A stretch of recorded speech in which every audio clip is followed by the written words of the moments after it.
Much to think about. Much to think about. I can't fully hold your hand and walk you there, but I hope the point has been made.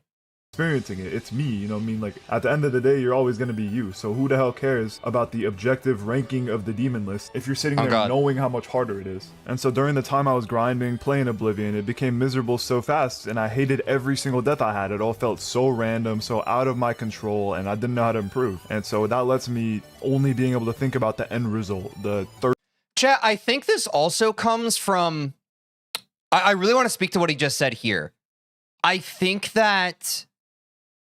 some people, I think it comes from insecurity. I think some people play a level they really don't like and they feel miserable playing it, and they take that as their fault. They're like, oh, I feel bad playing this level because I am bad. It's my fault that I don't like the level I'm playing.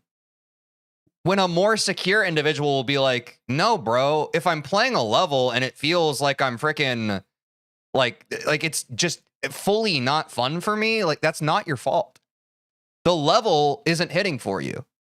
But I think that's why some people, they get stuck on these levels is it's like something in their brain. It comes from a place of insecurity of, I'm not good enough. There's something wrong with me. No, bro. It's a video game. If you don't like playing the video game, if every time you're playing a level, it feels like, not so much that you need to be making progress, but you're not making like spiritual progress. Like you aren't getting some level of fulfillment playing the level. That is not a personal failure. That's not your fault. There are many options available to you. Please pick and try another option. But I think a lot of us as gamers we can be really down on ourselves, man. We can be really, really down on ourselves.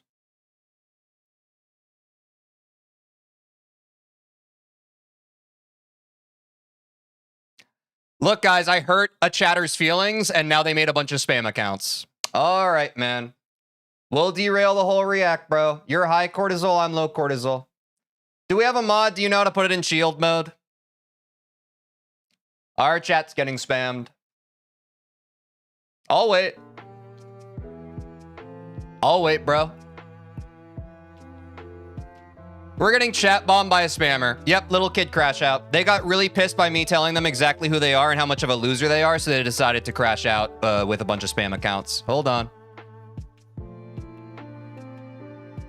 Sub-only chat? Nah, we're fine.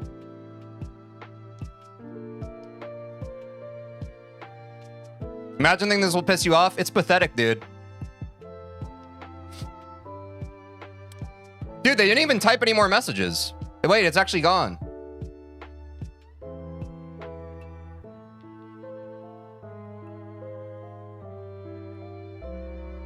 Wait, it's gone. Did they immediately give up because they're such a loser and I told them? That was the best you could do, man? Okay. I really feel for you, man. I really feel for you. Well, best of luck. Should we go back to the video? 32 list points I was gonna get and the video I was gonna upload. So with every attempt, I prayed that it would be the last one. I would pray that I'd never have to open the level again. And I ended up having to pray for that 90,000 times because it took me that many attempts to beat the level. And that whole experience really drained me of any motivation to open the game again. And that all happens because I over-optimized my progression. I didn't think about whether the thing was gonna be enjoyable. I just thought about how objectively easy it was gonna be according to this damn demon list. And so I think a lot of people make a similar mistake because everyone says not to jump to levels because it's going to be boring, it's too hard for you, you're not going to gain skill, whatever the hell the reason is. When the alternative is forcing yourself to play some garbage because it's the logical next step, there's not really a better option. And so after I beat Oblivion, it would have made sense to just play the Golden, right? It was a couple spots higher, like everybody knows what the Golden is. Some people like it. Well, 10,000 attempts into it, I couldn't even get a 10% run. But when I played Slaughterhouse, which was a way harder level, I was making insane progress. And you might ask yourself how that makes any sense. Well, dude, I don't gotta ask, bro. Slaughterhouse has aura. He said, I want to play Slaughterhouse. And guess what? His intuition ended up being correct. Chat, you can just follow your intuition sometimes. And if it's proven correct, good on you. If it's proven wrong, like, again, like you've made a decision and you're able to make an informed plan for your future self when you make decisions based off your intuition. It develops it better. It's because I wanted to play it. It's because it was so much fun to see my wave go through All right, guys, we gotta ban all these accounts. All right, brother.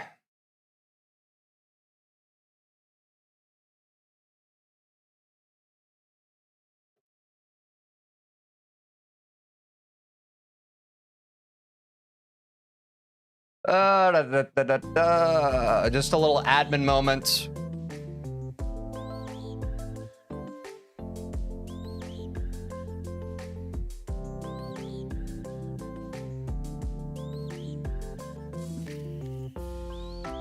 Yeah, they're just waiting to strike while I'm reacting. They're pathetic.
Thanks for the help, Ray.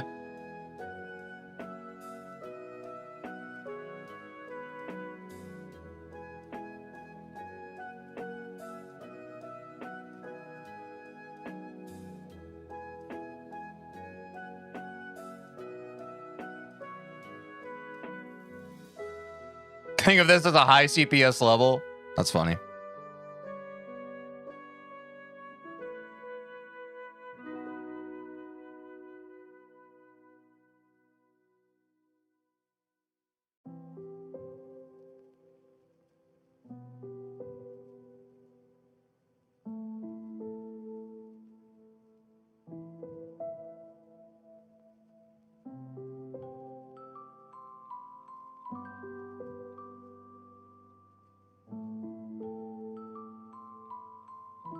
Ah.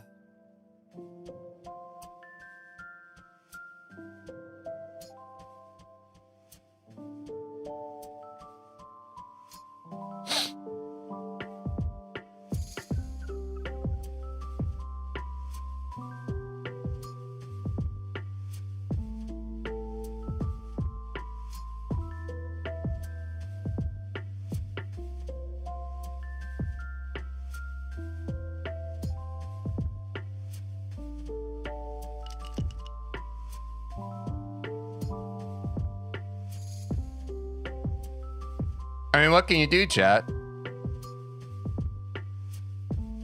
Thanks, Ray.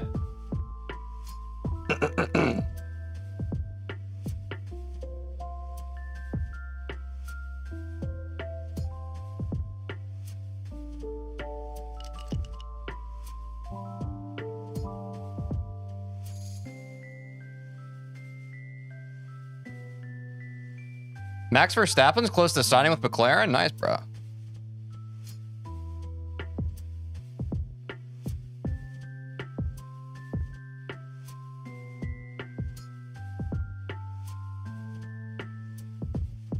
Guys, don't joke around and use the thing that Argishim, careful. You'll be caught in the crossfire, my lad.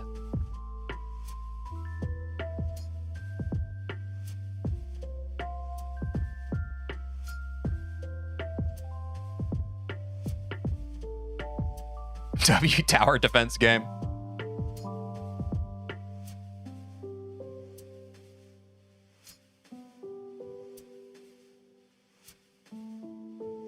Oh, there you go.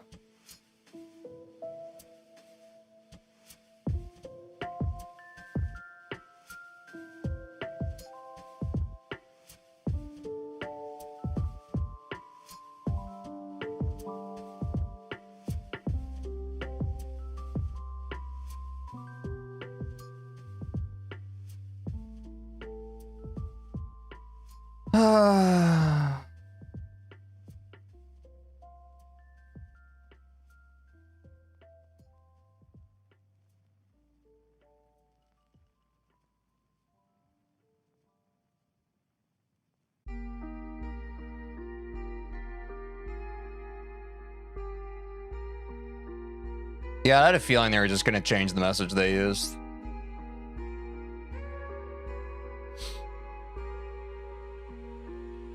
This is just a massive waste of time. You think they have anything better to do? What was that the impression they were giving you?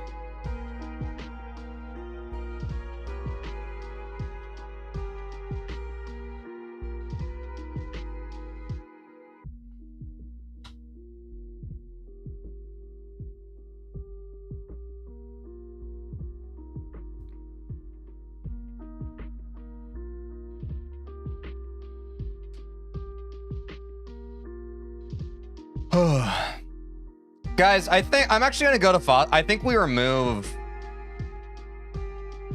Hold on, let me look at Fossabot.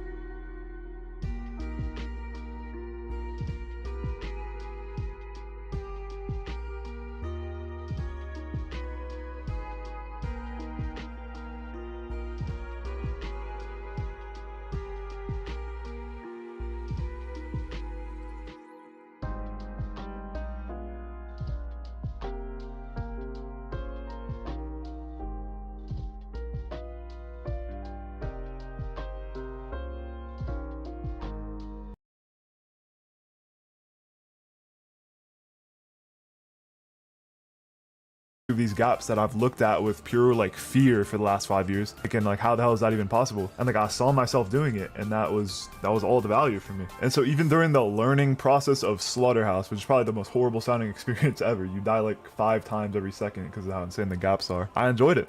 I, for some reason, enjoyed dying on that level, and here we are today in just a few months. I have 86% on Slaughterhouse as a jump from Oblivion, which Nice, isn't even bro. a top 100 anymore. And of course, like, I'm just one person, I'm one example. I mean, sample size is important, but I am in a group chat with so many people and creators you guys know, like Squishy Man, Ant Gamer, Nimpop. We're all doing the same thing. We're all jumping to Slaughterhouse, and somehow everyone in the server is enjoying it. One of the guys in there is named Jamal. He's doing the biggest jump in GD history, which is deadlocked to Slaughterhouse. And even with 400,000 attempts of that over 3 years, this guy sounds like the happiest dude alive on his streams. So GD skill really is not as quantifiable as we think it is, and the demon list is not objective at all. So I really think that whatever your hardest is does not immediately make you superior at everyone with an easier one, you know. So I know that if you got to this point in the video, you actively want to get better at the game, and you know the key takeaway of this is to play things you enjoy. But how the hell do I know what I enjoy if I have like no experience on the game? You know, like if my hardest is the Nightmare and I hop on the Tidal Wave because I think it's really cool and I like the song, like it's not going to be fun at all. So I say to experiment, bro. Keep the door open, because, you know, for example, I personally believe Cataclysm is way harder than Bloodbath, and it's hundreds of spots below it objectively. That's so, interesting. with GD I have not heard that especially, your before. opinions can vary so much from the general consensus that you'd find yourself saying Slaughterhouse is easier than the Golden and have a better time playing. But if you go back to his enjoyment, like, I mean, that makes sense. Like, if he doesn't enjoy Cataclysm, that would make sense that he would think it's more difficult than the level that's one spot above your hardest. Right. And so returning back to the concept of the entire video and the whole point of why I'm making this, I do think that this mindset is why other players improve faster. It's not, you know, it's not the full equation, because there's things that we can't control and everything that we want to do, but it's good to focus on the controllables, because if you sit there in your room thinking about I wish I had better genes, like there's just actually no worse way to spend your time. So yeah, I'm really just experimenting. That's what I'm saying. It's a victim mindset, right? Like if you just sit around feeling bad for yourself instead of working on what you can work on, that's like a recipe for misery in your own life, and it's just not worth going down that path. With video formats, so if this one does well, I'll make more, because this feels like my damn comfort zone, bro, where I'm just like talking about BS over my own completions. But I use zero AI for the voiceovers, editing, thumbnails, none of that. So if you made it this far, you clearly messed with it. So quick little subscribe, a little like, a little comment. It would do so much for me, bro, seriously. I mean, maybe like it's just because I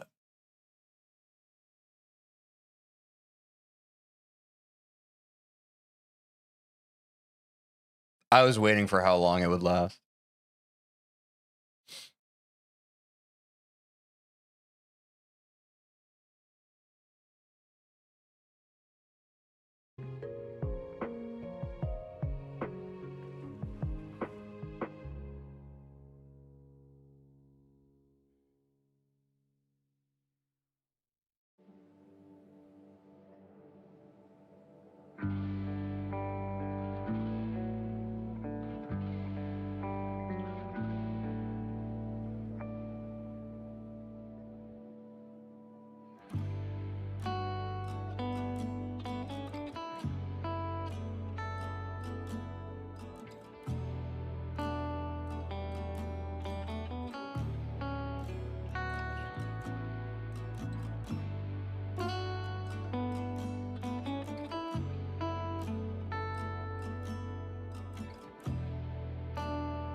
No, those are just the extras we didn't get, chat.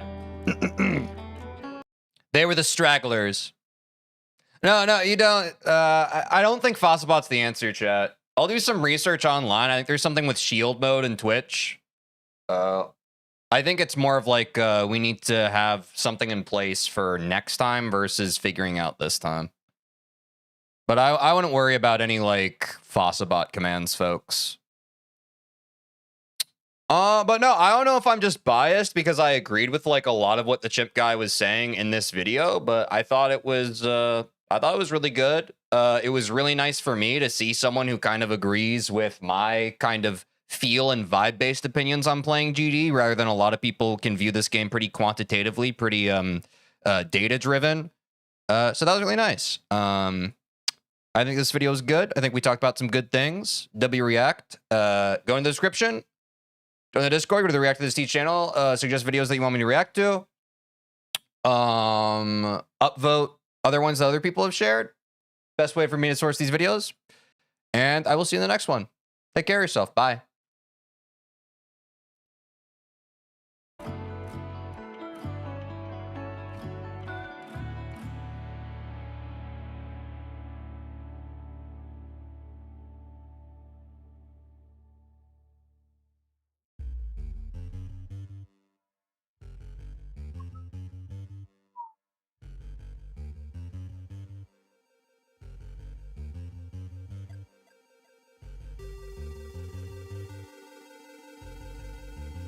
Turn the band section into a video?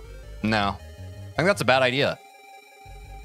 You think I should make a video highlighting the behavior of someone who is trying to get attention and hijack my stream? You think that I should give positive reinforcement to that behavior?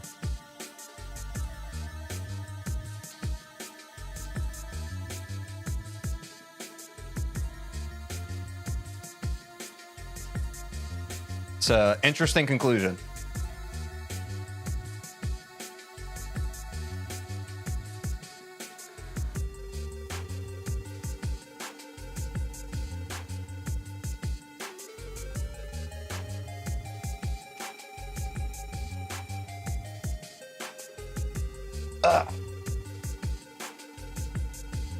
All right, chat. Quick 3-minute ad break. And then we'll play some Bloodbath.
Reminder to any talented creators that might maybe be in chat, we still have one slot in the TeejVeen collab free.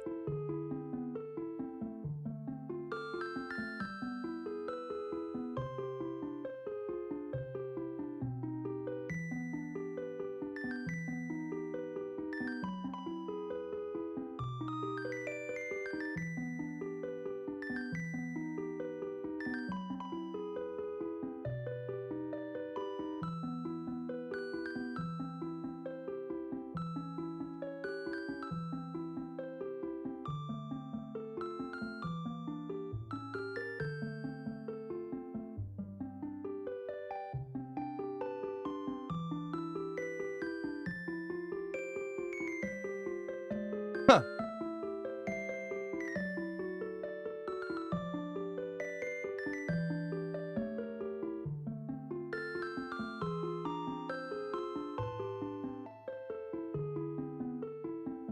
Oh, damn. Quinn's a partner. Nice.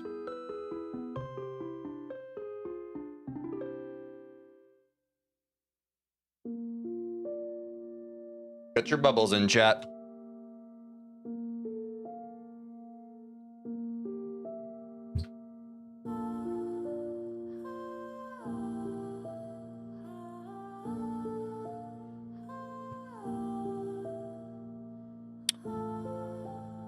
Oh.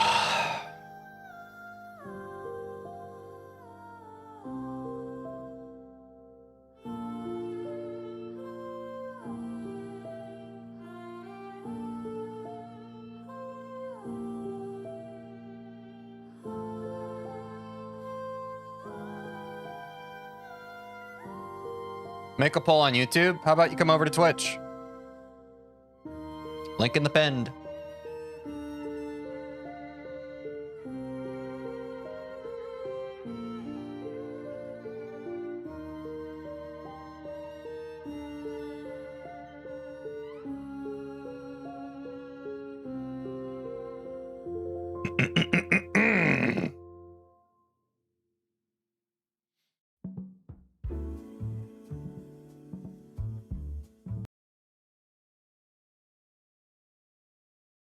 Lock in time, chat.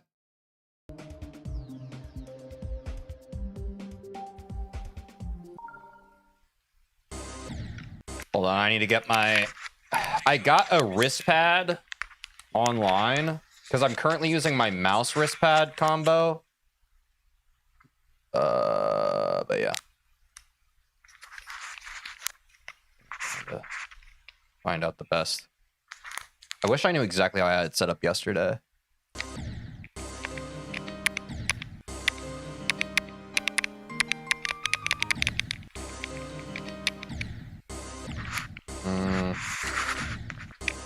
Think more like this, maybe?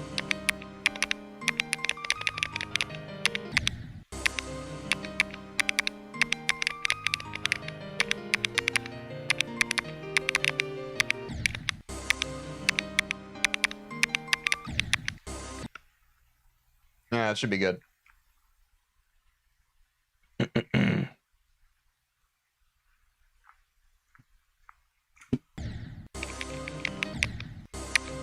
You're doing Misty route? Nah, I'm not about that life.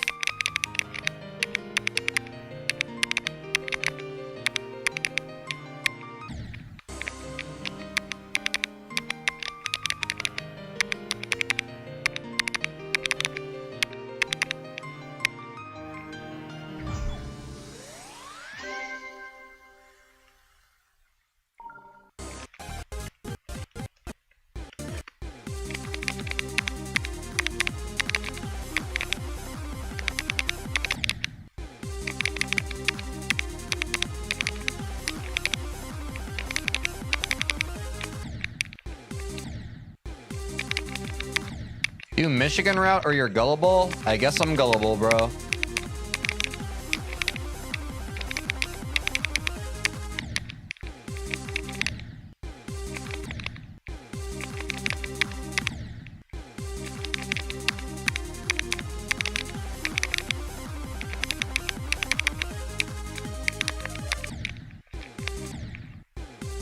Today we shall tell the streamer what to do in his stream. Yeah, as is every day.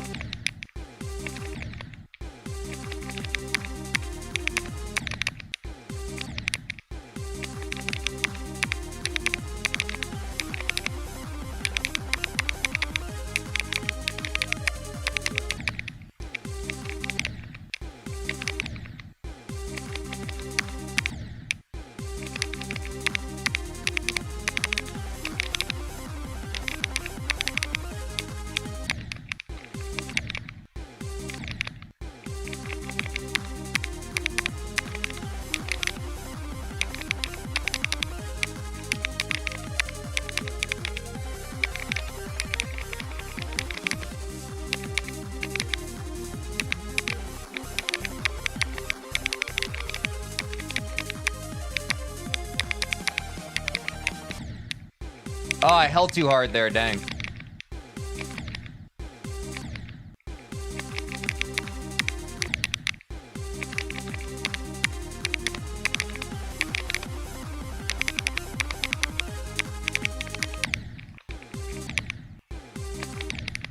Woo!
Hey guys, remember that conversation we keep having about rage bait?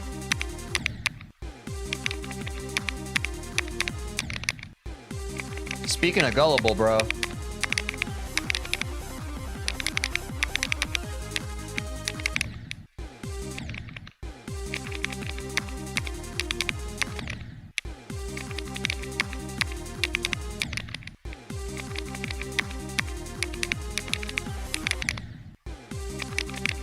I love y'all, but you can be a little naive, bro. And I get it, because I'm a pretty naive person too, and chat usually replicates the streamer, but we literally get the same kind of engagement rage baiters every stream. You gotta start picking up on the patterns. I believe in y'all. If I ignore them, you can too. I believe. I'm gullible since it's 2 in the morning. Yeah, it's definitely harder to have awareness when it's like you've been up for a while.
That's fine. I'll go back to 42 now. We can play other runs as needed.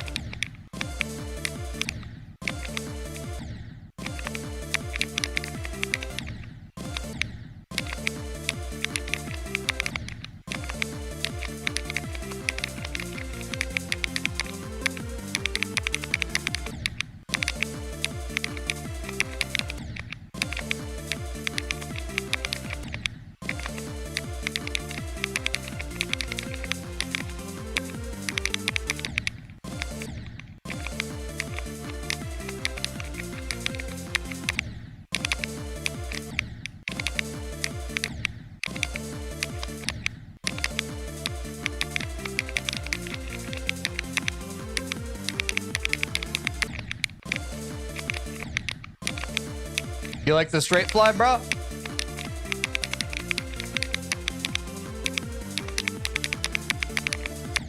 Oops.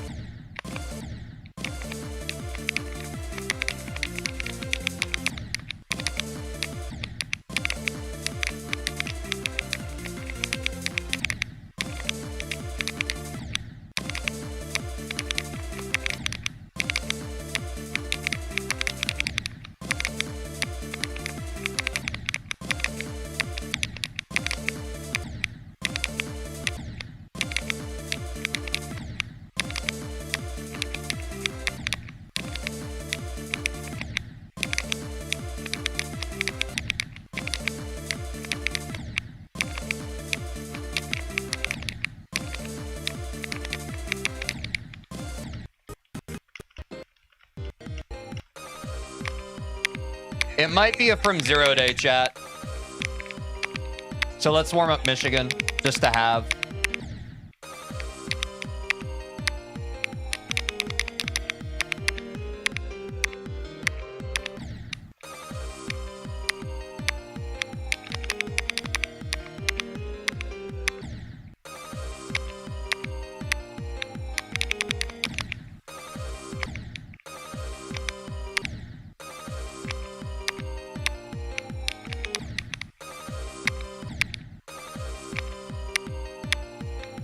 Why is it called Michigan? It's the name of the creator who made the sectional level. So usually on like collab levels like Bloodbath, there are multiple creators who build out each individual section. So like Etzer is by a person named Etzer. Vermilion is by Vermilion, etc.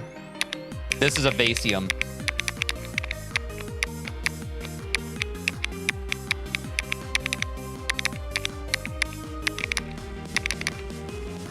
And this is crack. And we die. Let me hit a quick Vermilion ball.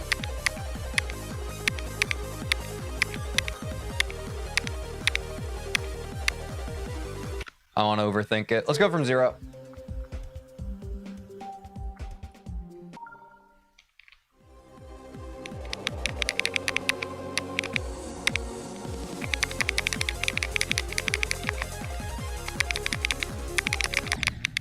Overclicked. What is crack cracking? Jimmy crack corn and I don't care.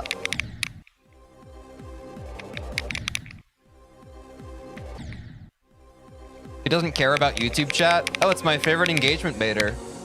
The YouTube chatter who says that he never reads this chat. Well, it worked in this instance. Good job. Some of you are so desperate. It's crazy.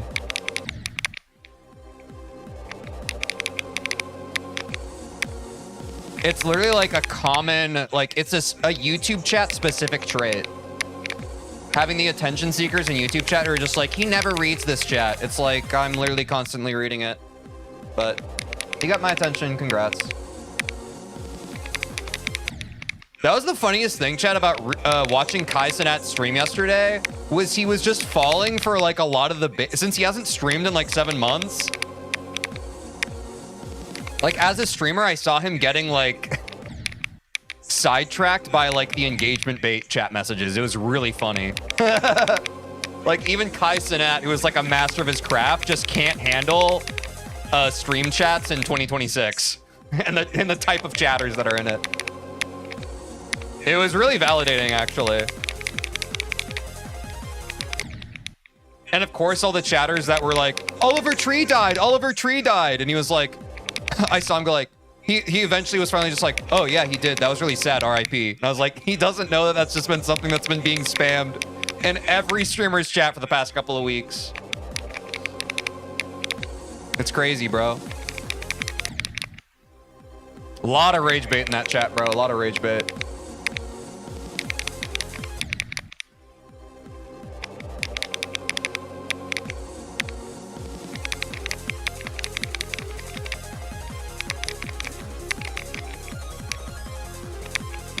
What it's like at the top, I guess. I mean, it's definitely how it's like at every level. But it was funny because, like, I watched all of Kai Cenat's stream yesterday, And he had a moment, like I could see his eyes darting between the chats, and he actually spoke out loud. He was like, wow, YouTube chat, you're really, I can feel based off the vibe, you guys are younger than Twitch chat, right? And I was like, he's starting to get it. He's starting to get it. That's right, Kai, that's right. That's right, yeah. Yeah, man, you hit the nail on the head, exactly. We've been out here, we've been out here.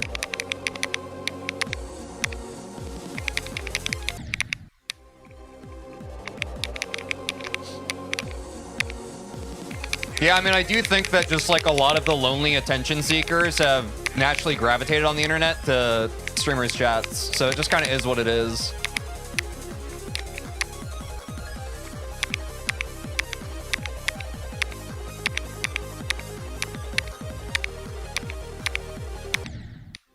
Joked.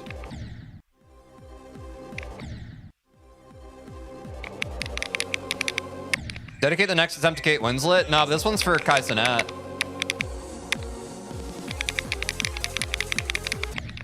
Oh, there we go. It's the only place to get live feedback on your rage bait? Yeah. It's pretty pathetic, man, but is what it is, I guess.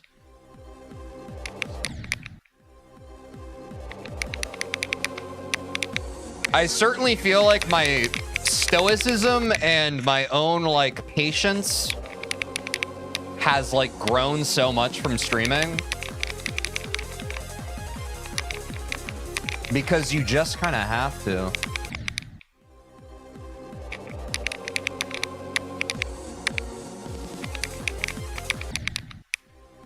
Like, there are so many chatters on a day-to-day basis that just kind of passively annoy me, but you kind of just have to tank it.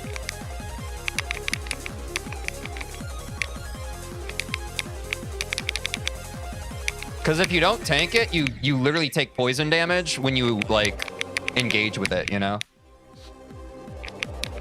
But I think ignoring it is like an AoE buff.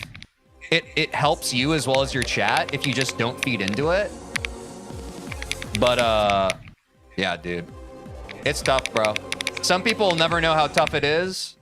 And some people will squeal like a piggy all the way to the bank talking about how streaming's easy. Which to a degree, I guess it is. But I think balancing all these things is difficult. And more difficult than one might imagine. To be entertaining, to be vulnerable, but to also maintain and manage your energy and to not let it like kind of strike all over the place, like I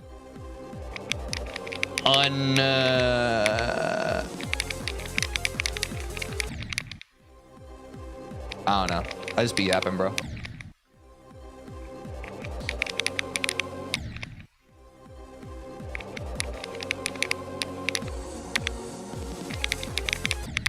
What's your favorite spike in Bloodbath? Whichever one kills me. I respect my opponent.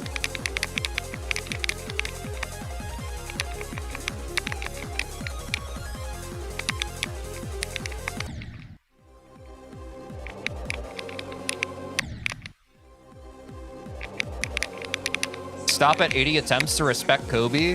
Wait, what happened to Kobe?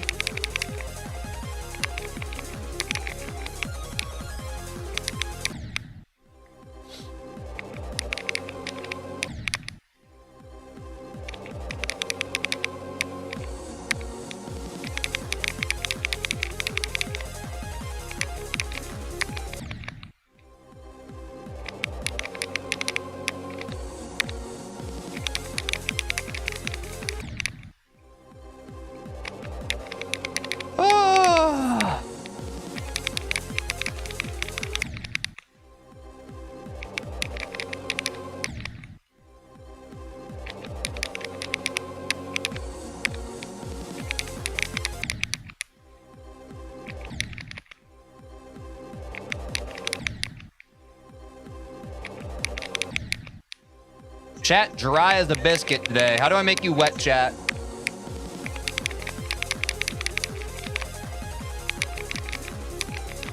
This new best? Is that gonna do it? Nope.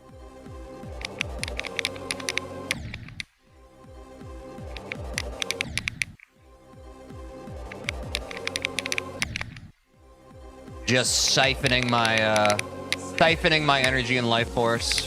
I know how it is.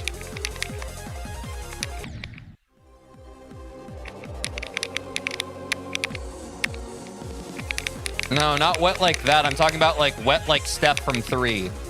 Wet like a good make in basketball. Not weird wet.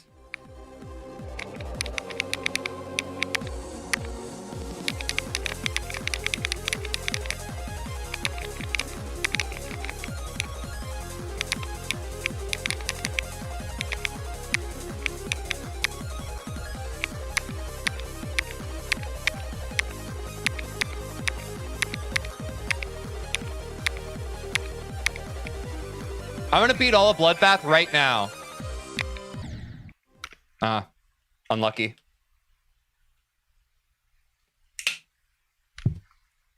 We get another Michigan attempt in now that we've kind of warmed up the beginning. Oh.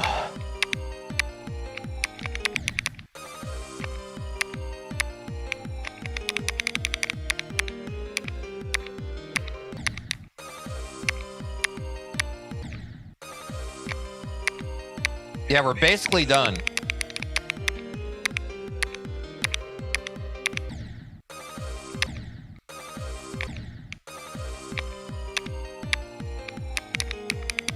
Don't go? I ain't going nowhere.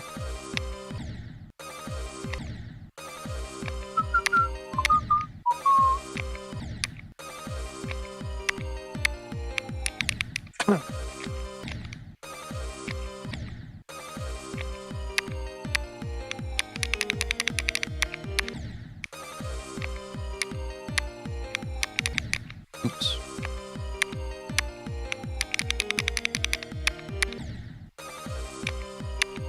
Yeah, I've seen people land in the middle of these two spikes.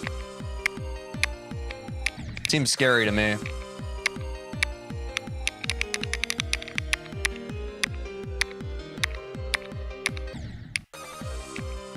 Walk in, bro. You're so right about that.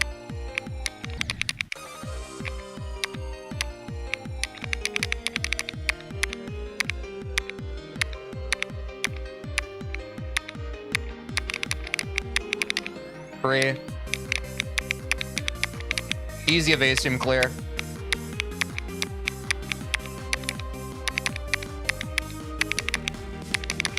How about a crack fluke too? Nah, fairs. 44 is fairs.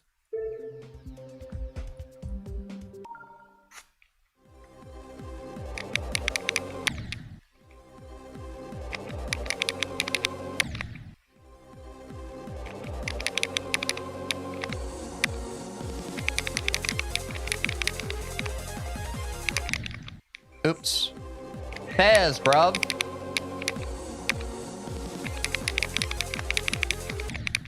Oops.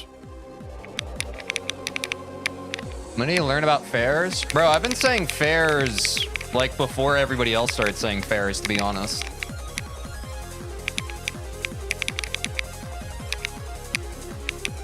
Like, I remember even when I streamed during Super Mario 64, like, I would, like, mess up, like, a frickin' canon list, and then I'd just be like, fairs.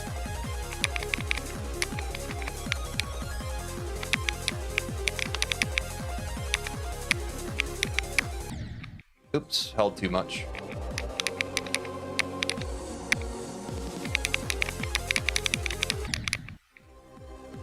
Yeah.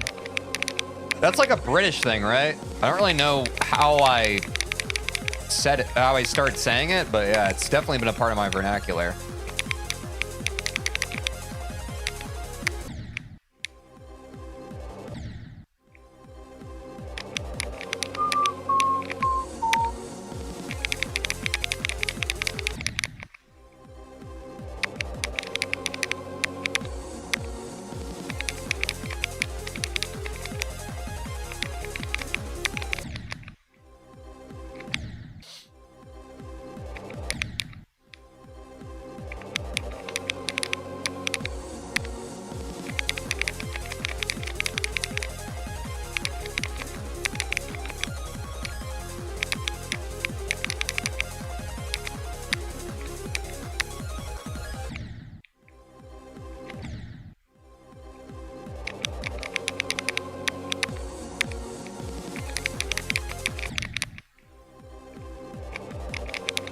Yes, stay zen, chat.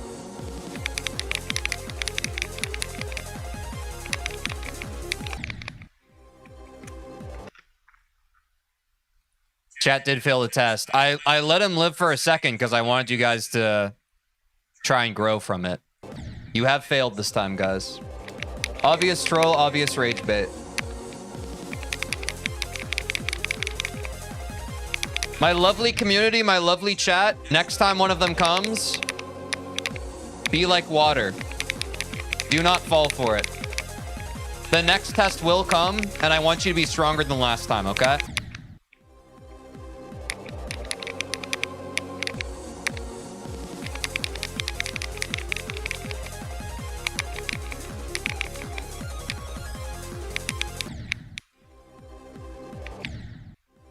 Exactly. Do not engage. I believe in y'all, chat.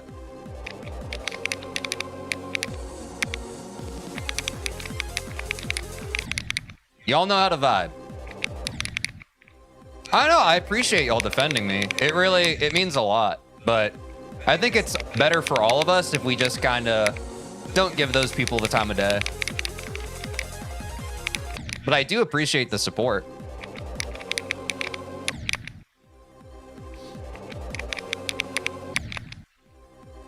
It's pretty clear that they just want literally anyone to, like, recognize that they exist.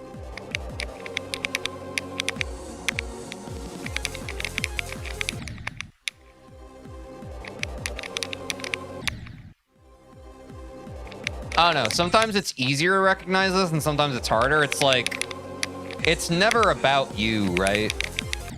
It's always just like, it's just the way someone's negativity manifests.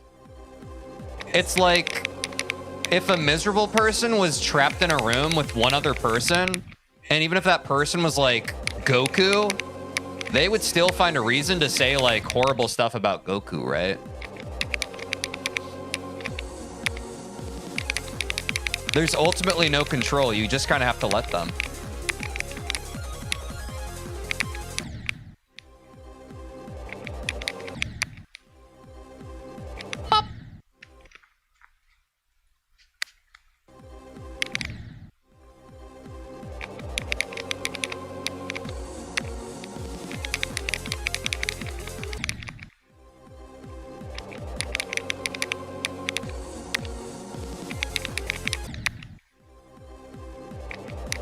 Who do y'all want to win the World Cup? I don't know, bro. I ain't been plugged in.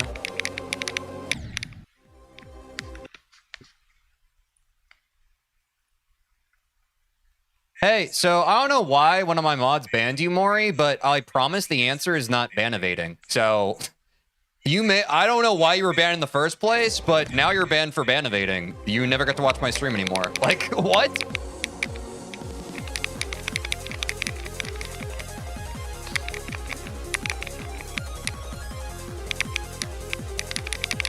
Or, I mean, you still get to watch, you just don't get to chat. Isn't that crazy?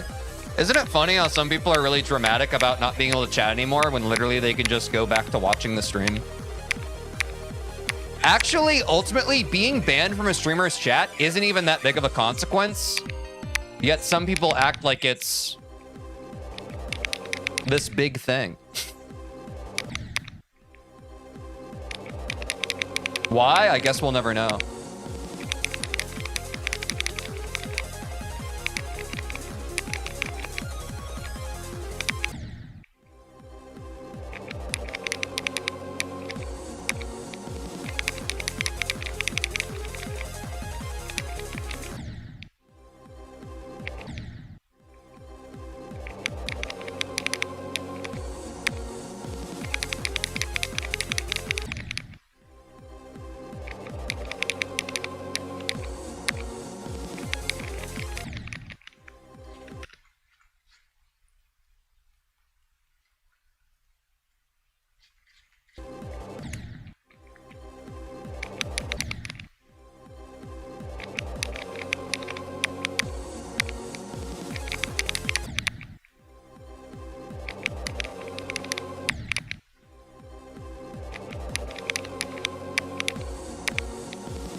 Sometimes I try to intentionally get banned.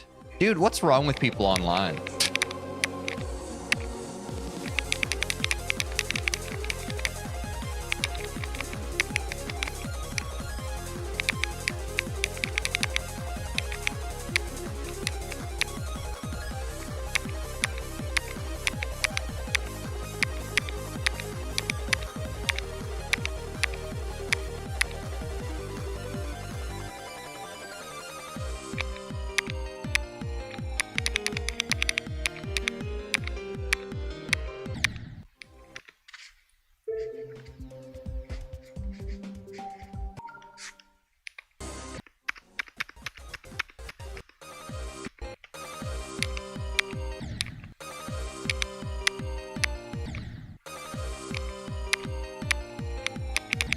The good news is we've gotten so many Michigan attempts, I don't even get nervous at this part anymore.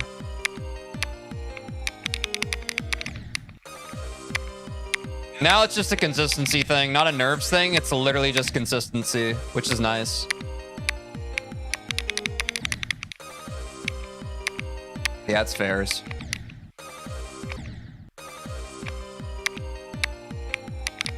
Chat's loving fairs today.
Yeah, I felt that.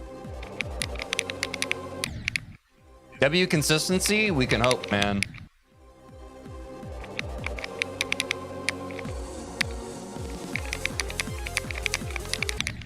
Oh, that was a little off course.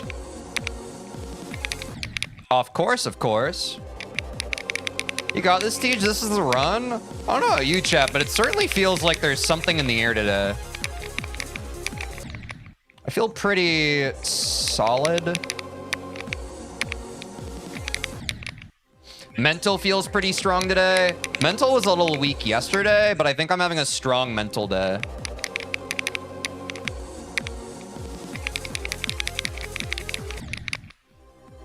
But Mondays are hard, right?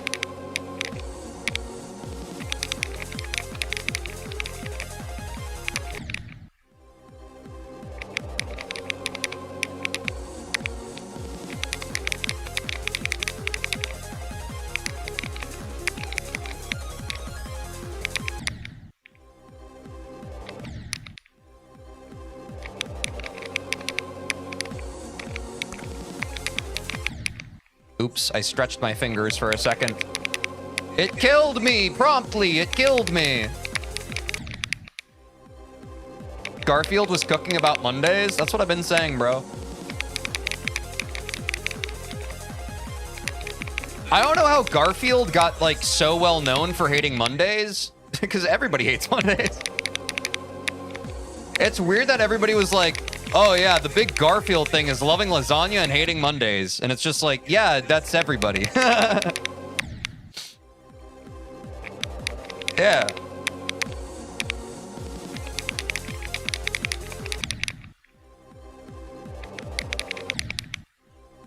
Mondays exist so other days feel better? Bro, that's so freaking based. You need the perspective of like poopy diarrhea to appreciate soupy cryangina. Nah, that doesn't make sense.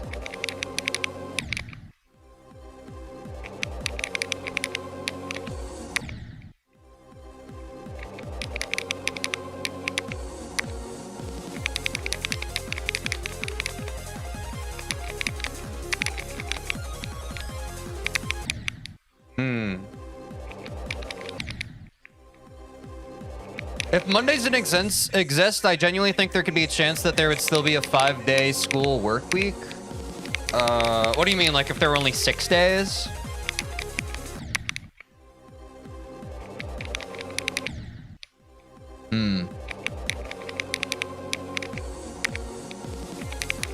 Hard to say.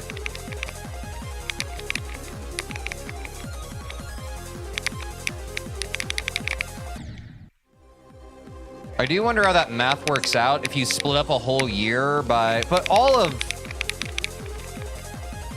Well, actually, I don't know about time. Maybe time is less of an arbitrary metric than it feels like, because obviously it does pretty reliably predict seasons. I don't know, man. Thousands of years ago, people figured out the math of why our calendar years work the way they did, and I just can't be bothered to rebuild that wheel right now.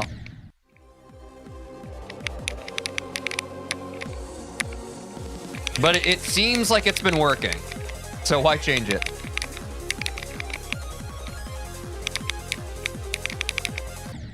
Oops. Yeah, Gregory with his frickin' Gregorian calendar. How about he makes me a Gregorian burger? Yummy. Teej never denied he could. He just said he didn't want to. Yeah, this seems like a lot of work, but like, I do think I have the brand of neurodivergence where like, if I didn't have a bunch of like smartphones and computers, I probably could have figured out a bunch of stuff back in the day.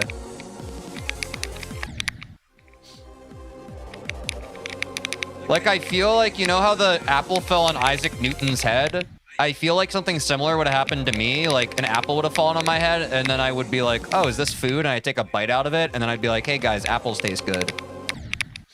And then people would remember me for years to come. They'd be like, wow, this is the guy who discovered that apples taste kind of good. That's what's crazy about, like, early human history, bro. You could just get known for doing nothing. Like, early philosophers, how the hell did we put that guy on the pedestal who was just like, I think, therefore I am? Like, bro, like, of course it does. What?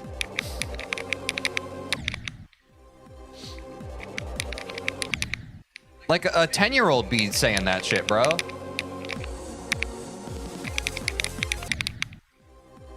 I think, therefore I am. Bro. I dash, therefore I geometry. That doesn't mean anything. I learned gravity before Newton. Shake my head. That's what I'm saying. Like, when I was 1, I was dropped on my head as a baby. I feel like I already had that stuff figured out.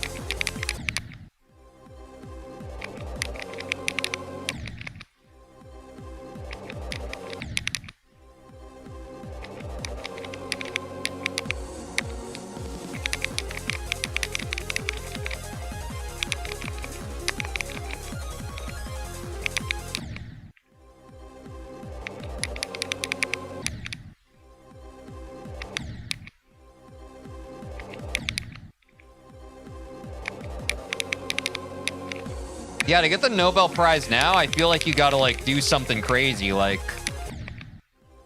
beat society.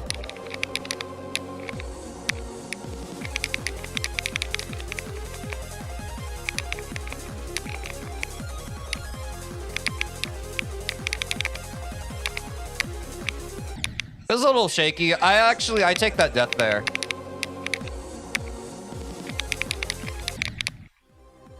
Makes test questions easier, I guess, so can't complain. Bro, imagine how easy test questions were back during, like, caveman times. When there was, like, barely anything to learn about, so everybody was just like, okay, what's on the test today? What meal do you eat in the middle of the day? Easy, lunch. Are we hunters and gatherers or something else? We're hunters and gatherers.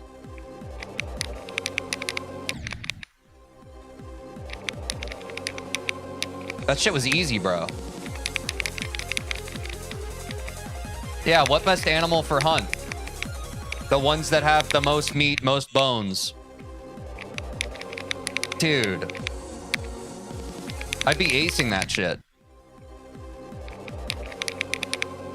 When you poop, do you wipe with good leaf or poison ivy leaf? Poison ivy leaf, it's the spice of life.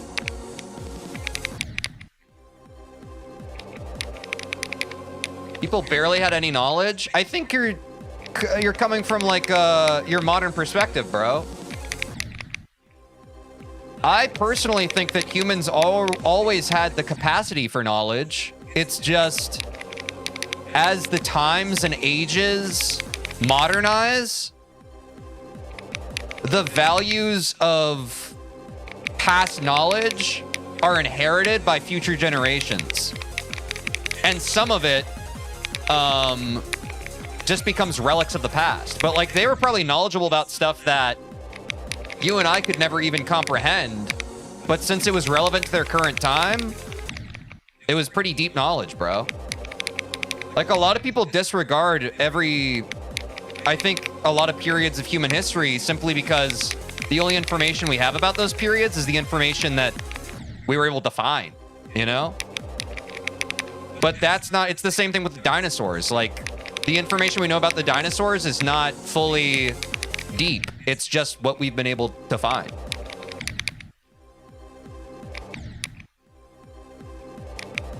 But that's also why people argue the merits of others back in the day, is because they were working with, like, they didn't have ChatGPT to tell them the answer, bro.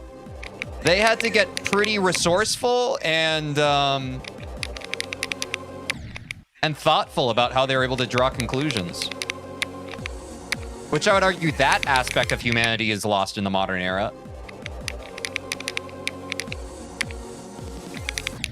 When we don't know what we want to eat for dinner, we just turn to the internet for suggestions, bro. We are not the same as our progenitors.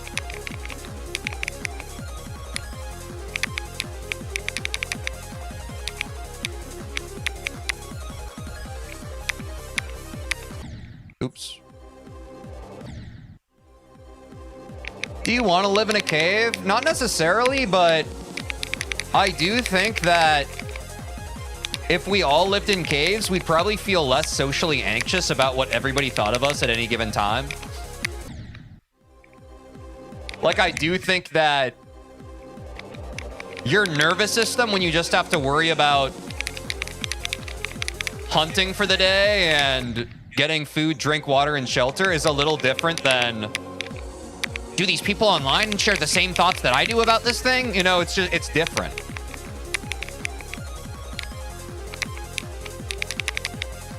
And I think personally, I would feel a little better about being in fight or flight mode about a saber-toothed tiger chasing me versus being in fight or flight mode over, oh, they didn't respond to my text.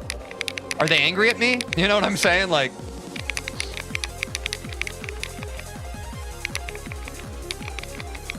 there's a little more profundity to our monkey brain in the former.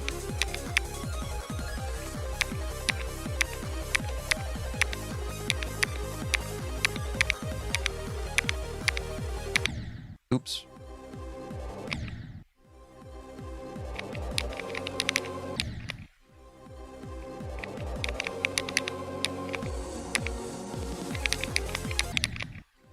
But could our pre-generators beat Bloodbath? I mean, they definitely couldn't even perceive Bloodbath, right?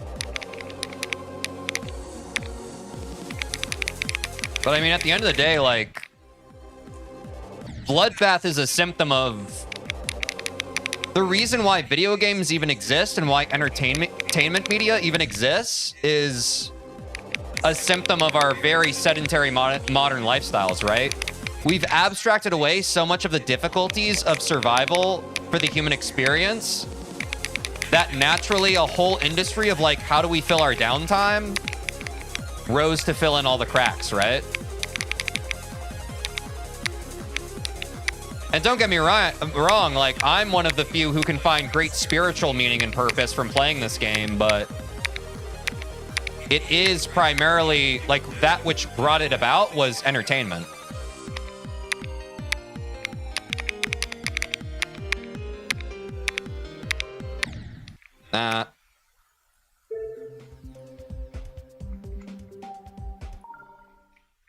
Sorry, I was too busy philosophizing.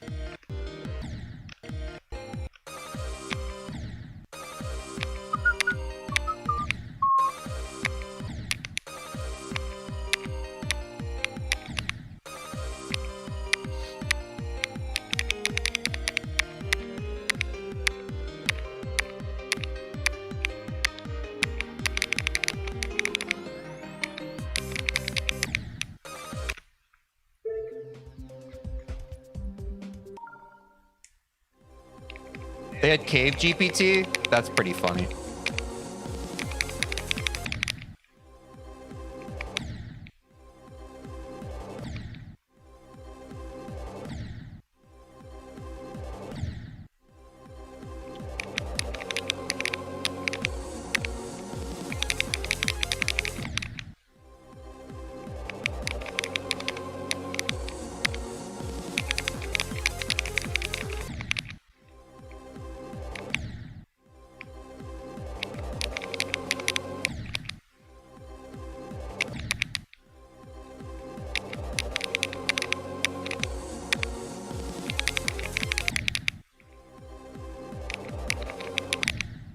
But hey, in the future, people will think we're dumb as bricks like we did to cavemen. Exactly.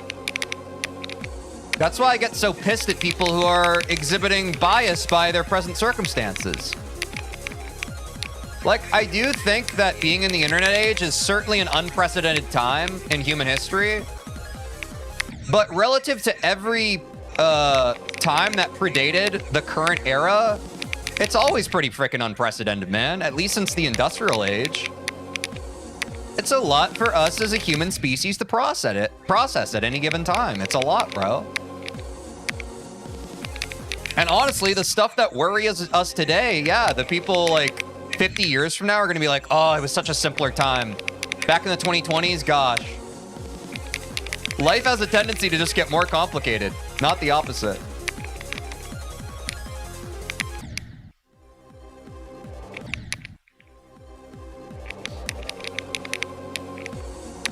Yeah, I do feel empathy for people who, like, when you go to prison or otherwise, like, even people who go to, like, an institution of any kind,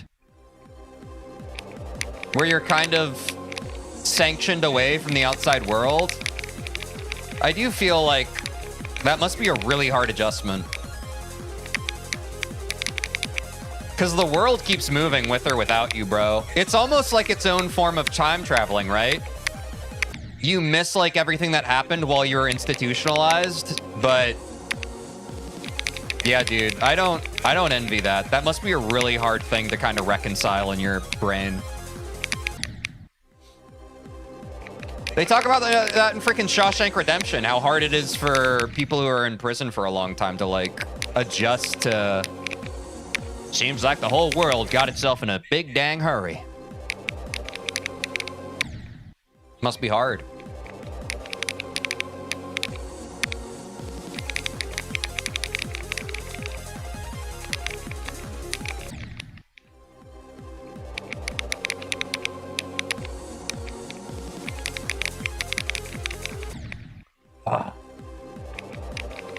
I think that I would genuinely go insane if I didn't see the outside world for more than 40 years. Yeah, I mean, that's why solitary confinement's a thing, right?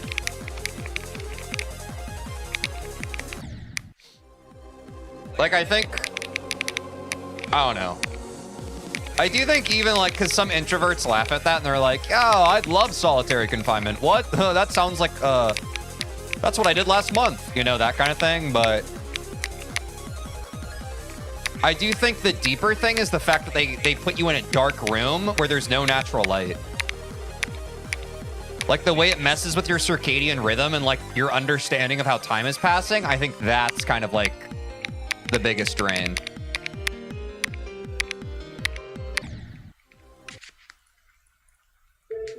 Beyond anything else. I mean, obviously, like, I think that all humans kind of need each other. Even introverts, just because it's a very grounding experience for you to like feel the existence of another human being near you. You know what I'm saying? Like that's something that grounds you and keeps you from like feeling like you're just like a freaking cluster of nerves floating through space. And it's probably something that a lot of us who see people on a day-to-day basis, even just in passing, take for granted. But if you were just living as like a hermit in the middle of nowhere, it probably would wear on you in like an imperceivable way. Like, I'm not even arguing the merits of like talking to people every single day, but simply just witnessing that others exist is like a very sobering experience, I think. Which speaks to the social aspects of our evolution, right? Going back to I think, therefore I am. I am person because person I'm looking at is also person, right? And that even goes into, like, I think, like, have you heard about the feral child in psychology? There's been several cases of, like, neglected children who are basically put into, like, okay, sorry, this is very morbid, but, like, the way humans develop when they're forced out of proximity of other humans, like, they don't get the memo on, like, what this whole human thing is. That's fine. If I choke Evasium, it's fine. Honestly, a Michigan clear from 0 would just be so good for me right now. Hermits on Mount Athos or Childo? I haven't heard of Mount Athos. I don't know. I think certainly it's probably, if you had to choose a time where you were no longer allowed to be around humans, it would make sense. Like, I think it makes sense why hermits are, like, you know, there's this archetype of, like, the old hermit, like the old man with a beard who kind of goes off and lives in the mountains. But I think that's because, like, developmentally speaking, if you're around people for your developmental years, you've probably gotten the greatest benefit that you need from being around others. Whereas the old hermit, it's more like a choice that he makes, right? He's like, well, I kind of get what other people are like, and I've decided to not be around them anymore. It's the decision versus it being forced upon you that could stunt you developmentally.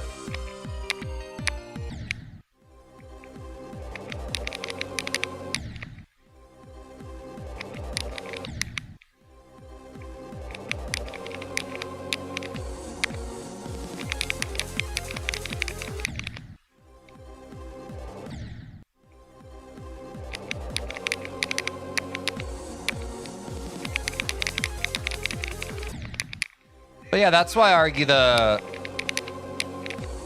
I'm certainly someone who has a natural tendency to isolate myself. But I do think that it's important sometimes that if you've been isolating yourself a lot, you should do some exposure therapy and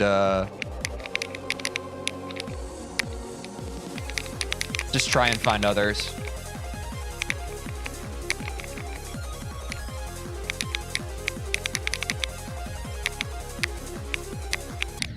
Oops.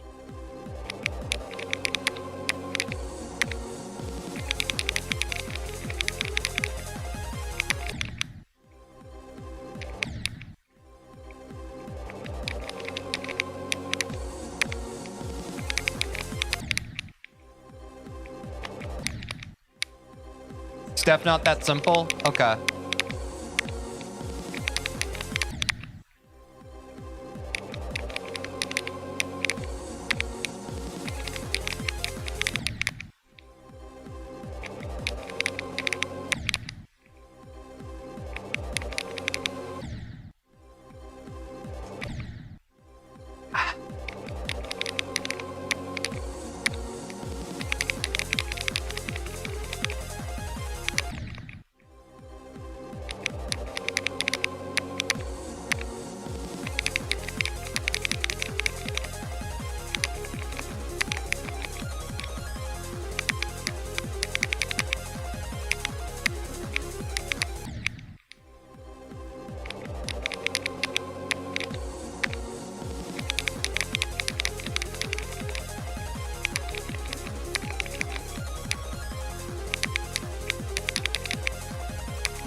Too big a swoop.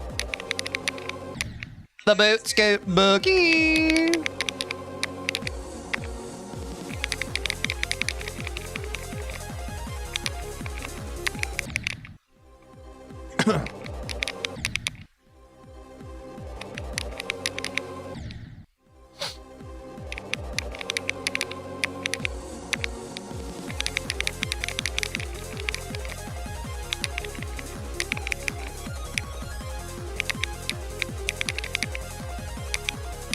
Ooh, that felt really good.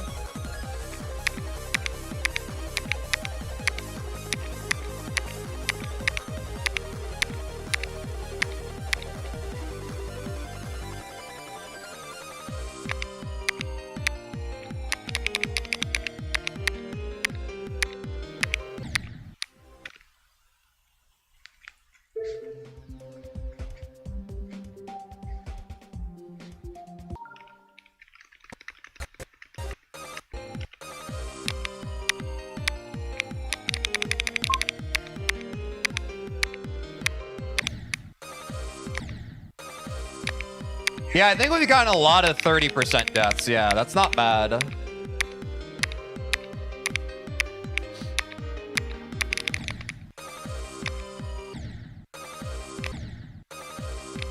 Yeah, the consistency is continuing to develop through like the first 25%. And honestly, I just think, I mean, obviously, I mean, that's redundant to say, but yeah, by the time that like basically every attempt we get to Michigan, like that's what it takes for us to get a new best, right? So it can feel a little spirit breaking, I'm sure, watching me run and like I get to Michigan and then I just kind of die, but I honestly think we're pretty close now.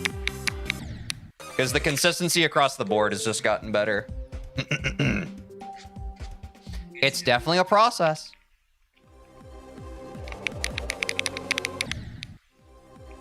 We're getting closer. Oh, I'm supposed to take a 3-minute ad break. All right, we'll be back in 3 minutes.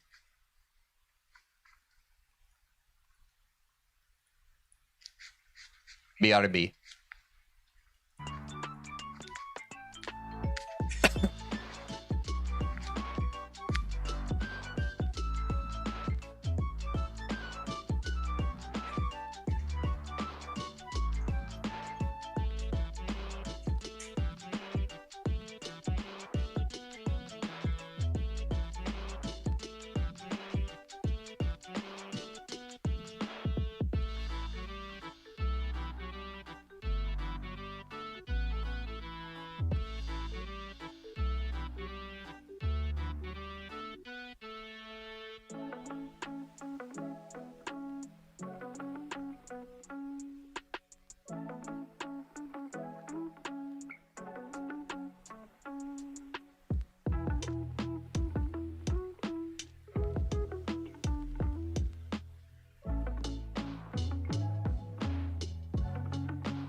cheese.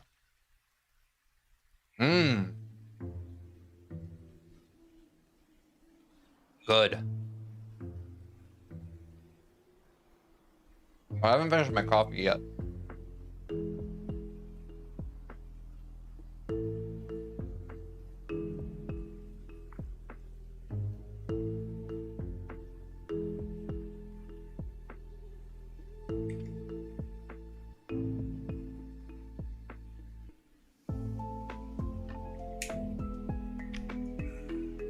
Nothing like cheese? I agree, dude. God, I need a little snack and it hits the spot. Need a little dap and it hits the blot. I don't know.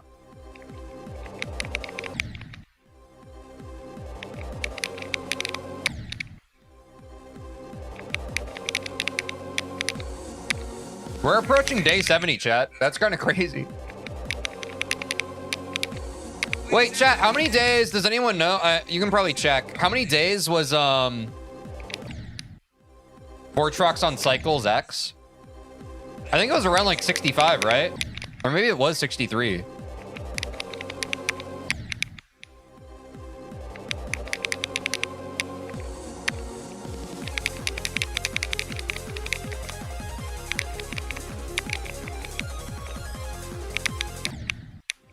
$64, wow. So our Bloodbath grind is about to surpass Vortrox's Cycles X grind. Day 70, here we come.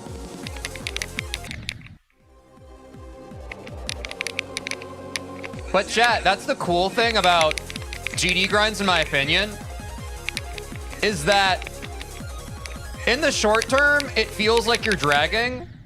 But at this point, now that we're past day 60, it just kind of feels like cinema. Am I crazy?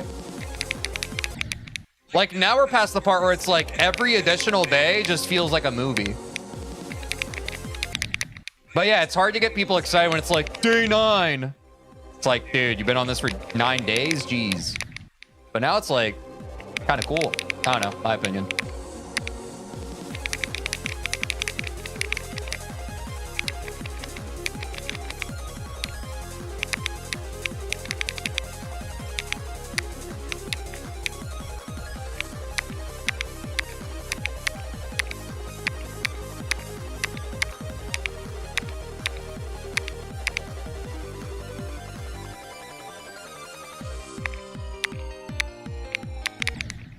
I felt off on those clicks. I just kind of choked. Yo, bro, Sharkbiter, can you just chill, dude? You're one of those chatters who's just like, you're filling up chat with so many of your messages. Can you just calm down a bit, bro? Again, chat, like, if you see chat and it's just your name over and over again, lower the cortisol, vibe with your other chatters. I'm glad you're excited. I'm glad that you're enthusiastic. Just hang out with everybody else, okay? Relax, have fun. I do think we can get a new best today.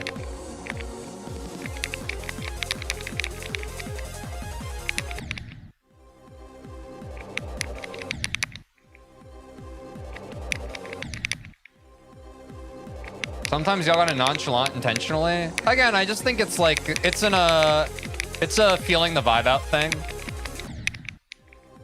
I'm just trying to help some people because I know like maybe they're not super familiar with like stream chat culture, but if you're just spamming a bunch of messages, then the other people in chat, their messages get drowned out by you, you know? So it's like, I know you don't intend it that way, but it can be a little selfish. Chatting is about the group. It's not about the individual.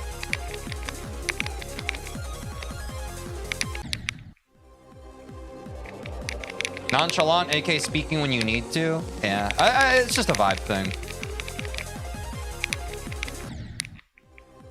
Just a vibe thing.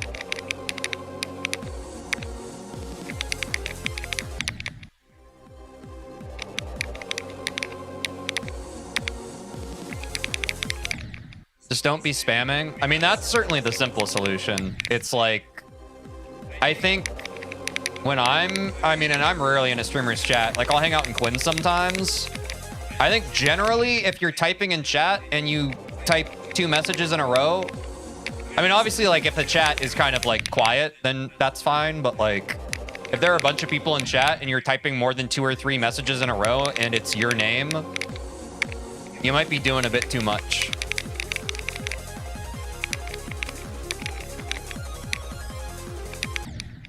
But I mean, yeah, if chat's dead and it's just kind of me and one chatter hanging out, then yeah, that's just gonna kind of happen. So again, vibe. The answer changes depending on the situation.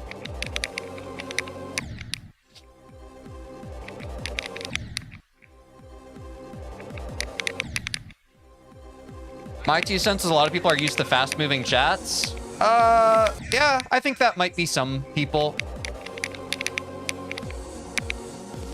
I think a lot of people are just... I don't even think they think about it that deeply. I think they're just fully unaware. I think people are just excited.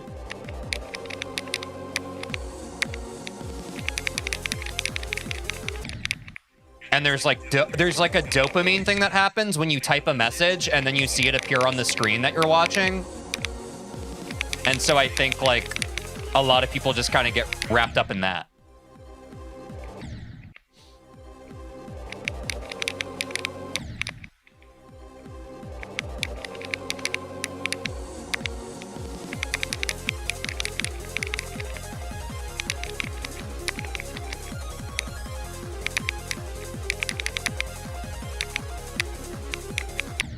Oops.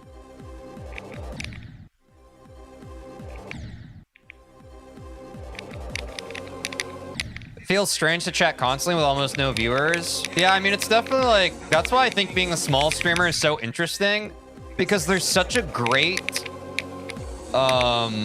difference in like a 1 to 3 viewer stream versus like a 10 viewer stream, a 20 viewer stream, 30. Dude, like I've experienced every aspect of being a small streamer, and it's like, it's so interesting how the culture can just shift so much when you're dealing with like small groupings of people. Versus like, I feel by the time that like you're past a few hundred viewers, it all kind of becomes the same. I mean, obviously like beyond that, like the chat will move faster with more chatters, but I feel like there's more delineation between the different sizes a small streamer experiences.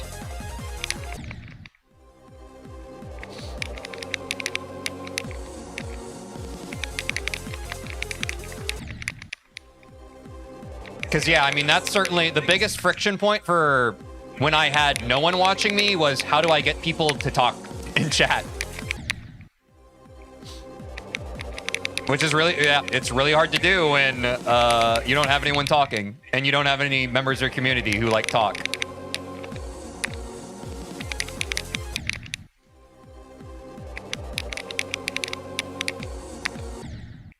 In smaller chats, the chatters are usually closer to each other. Yeah, for sure.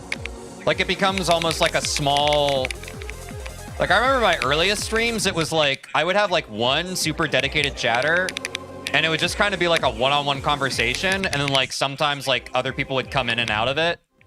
I don't really remember exactly when it turned into just like a bunch of different people. But like, yeah, if you're like starting out streaming, a lot of your streams are just kind of you talking to one guy in chat.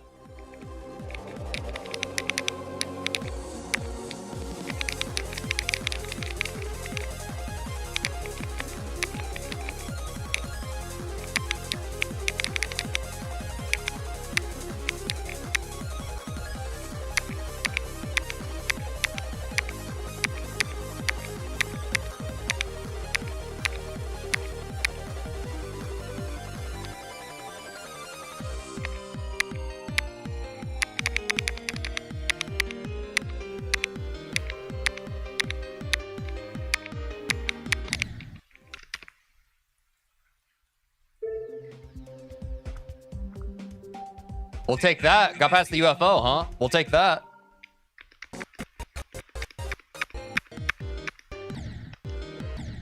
Is there a nerd in chat who's been paying attention to how many times we've cleared the UFO without a new best? I feel like there was one stream a couple streams ago where we got to that final wave section maybe like 2 or 3 times.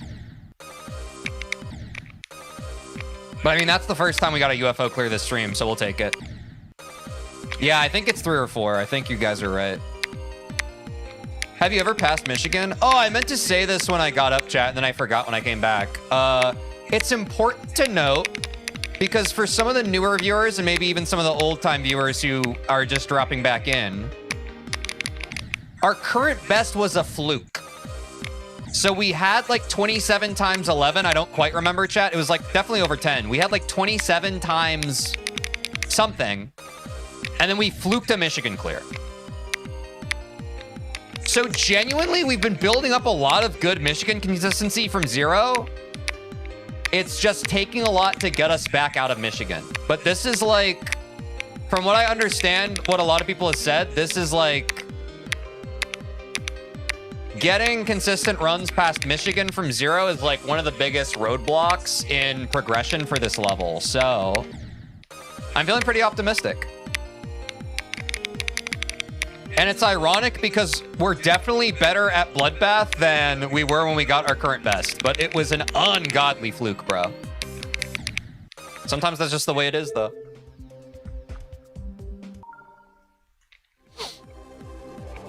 But again, and we talked about this a bit during 9 Circles, because I think I had a pretty crazy... I didn't full clear all of the 9 Circles wave, but I fluked like a really hard choke point towards the middle of it. And then it kind of gave me some negative mind block because I couldn't get back there for a long time because it took me a lot of time to actually develop the consistency to get there. So that would be my piece of advice for anyone watching is like, yes, we got our new best quite a while ago now, but it was because it was a fluke. And just because you fluke a new best doesn't mean you should overthink it. You should just keep on developing consistency for the level before the best, right?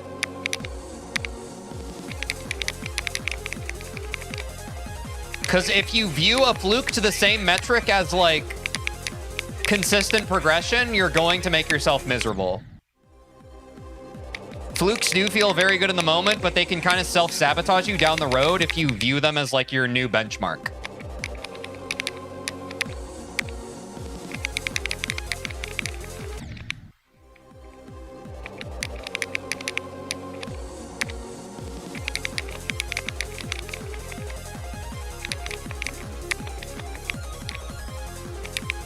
Oops.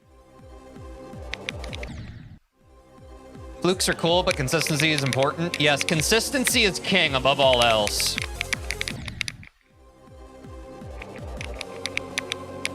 Remember when you got Sacred Heart on floor 1? Hashtag fluke? Yeah, but that was just Quinn luck. Also, T-Boy viewer.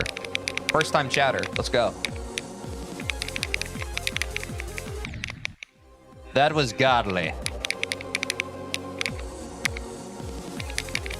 On extremes, I always fluke to like 80%. Day 3, then never get there again for like 2 weeks. Yeah. I think like because of how much consistency practice you have to put in on extreme demons, I could definitely see how those are flukable. Like that's why I mean like I could very easily like get a Michigan clear and then get like a crazy new best, like I don't know, even like 56%. Which would be awesome, but also on the other end of it, it's like, okay, but I haven't gotten like... That would be my one run from 0 that I've gotten past, or like I've even gotten to crack, right? So it's like, it's cool in terms of like the number immediately going up, but in terms of like the actual data you need in order to eventually beat a level, it's not fully supportive of that, right? But short term, it's awesome.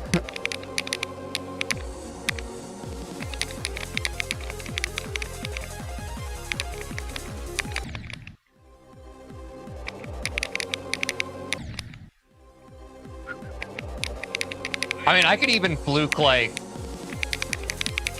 I don't think... I'll be honest, like, let's be honest with ourselves. I don't think I could fluke Etzer from 0 at this point, but I do think I could fluke to 70%. Genuinely. But I would... My nerves would absolutely lose it by the time we got to Etzer from 0. Like, I think Etzer from... a fluke from 36% would be... That would be what killed me. If I were to get that far. On Bloodbath, I literally fluked from 41 to like 97 and I didn't beat it until like a month. Yeah, like that seems very flukable. I pray for the fluke, bro. A Sonic Man's really flukable? Yes. It's also very chokeable for me.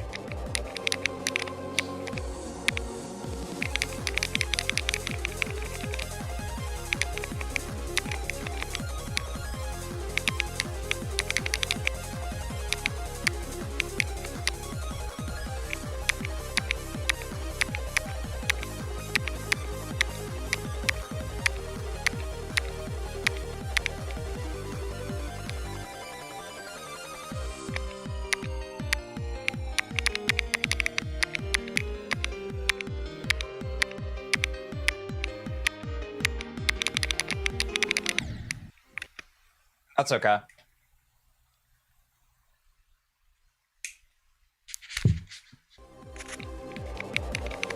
I think that's 2 where we basically died on the last click of Michigan now. Over the past, like, 3 streams.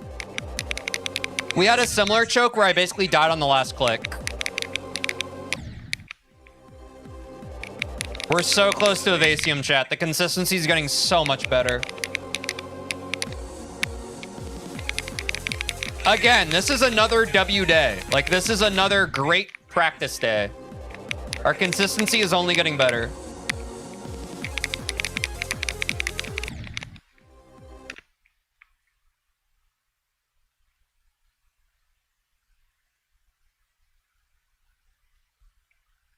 Did you see that EVW is doing Bloodlust? Yes. Apparently as his final hardest. Scary.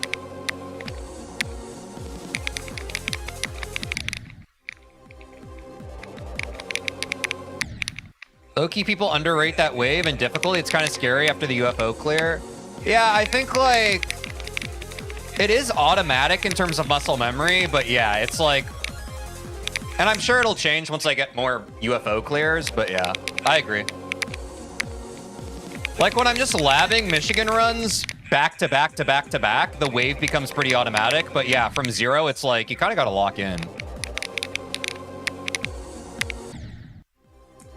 But we'll get there.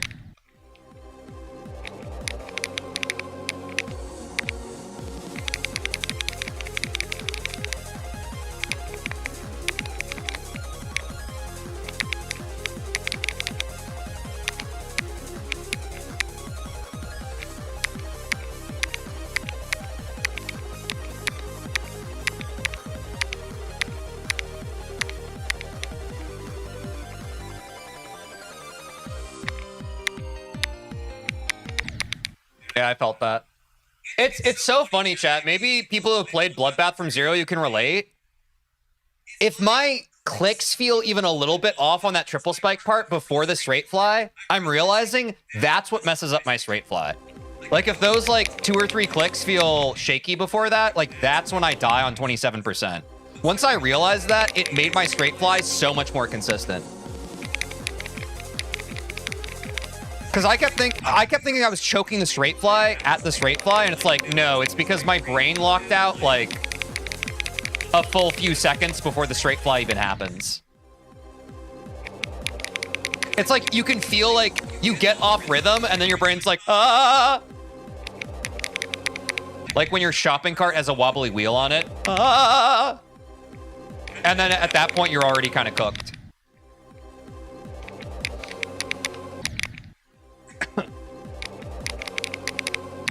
But if you get those, if you focus harder on those triple spike clicks, it usually sets up the straight fly for greater success, I've found.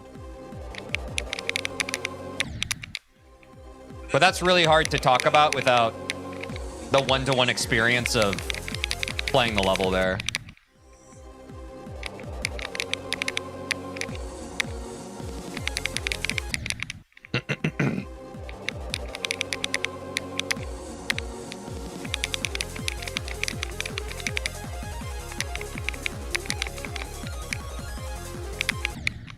Oh, way too much, bro.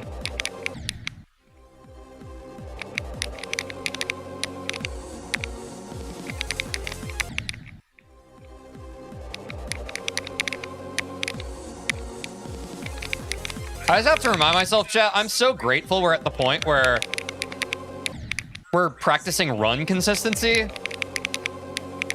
Because, God, it was so overwhelming when I was still learning Bloodbath to, like, be developing muscle memory and like... It was so disorienting, bro. It was so disorienting. So I'm really grateful that at least we have it in 3 runs and we're getting close to having it in 2. Like it simplifies the process of practice the more of it you have together. I mean, obviously. But I just have to remind myself to be grateful of that because it's very easy to miss the forest for the trees here and be like, ah, but I'm choking this part. And it's like, yeah, bro, but you're connecting it.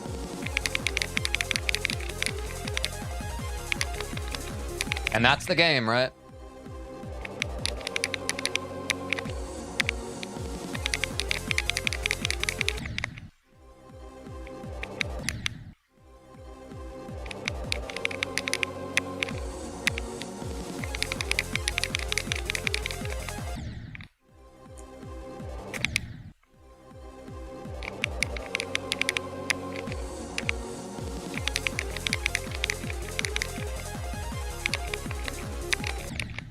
Oh, not fast enough.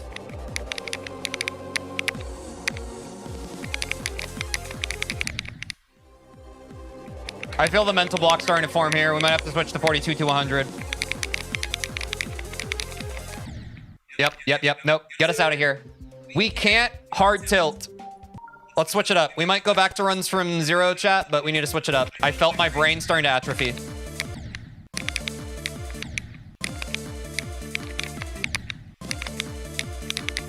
Keep the brain active.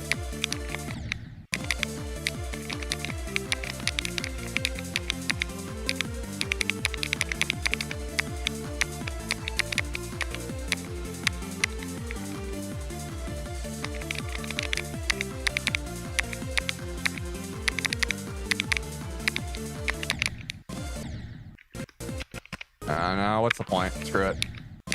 Just a dumb death. Don't overthink it, TJ. You're warmed up. Just do it. Don't overthink it. Just execute the game.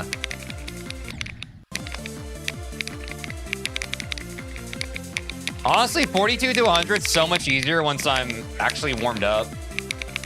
It's kind of a tough...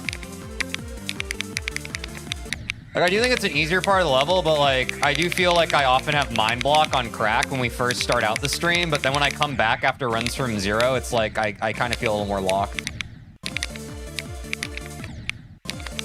I say before sucking eggs.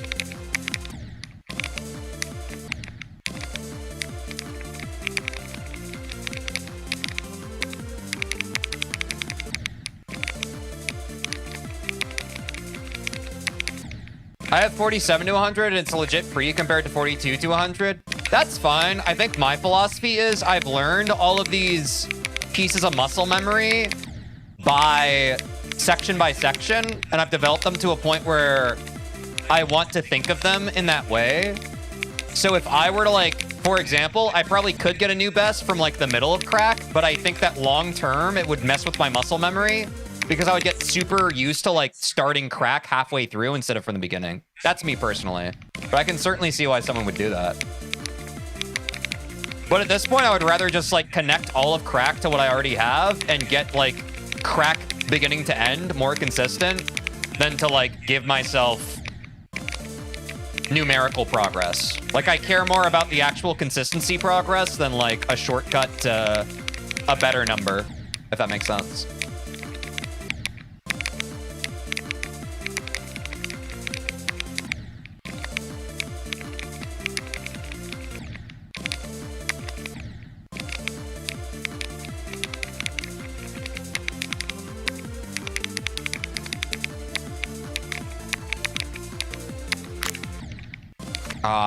I adjusted my fingers.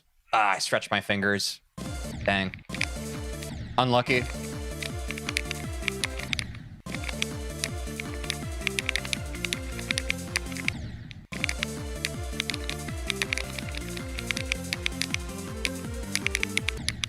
Dude, Kraken Etzer in one run would be so aura, right, chat? God, it'd be so good for us. It would probably even transfer to, like, Michigan confidence. It's like, we can take down Kraken Etzer in one run. Why not Michigan in one?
Yeah, I didn't like that entry.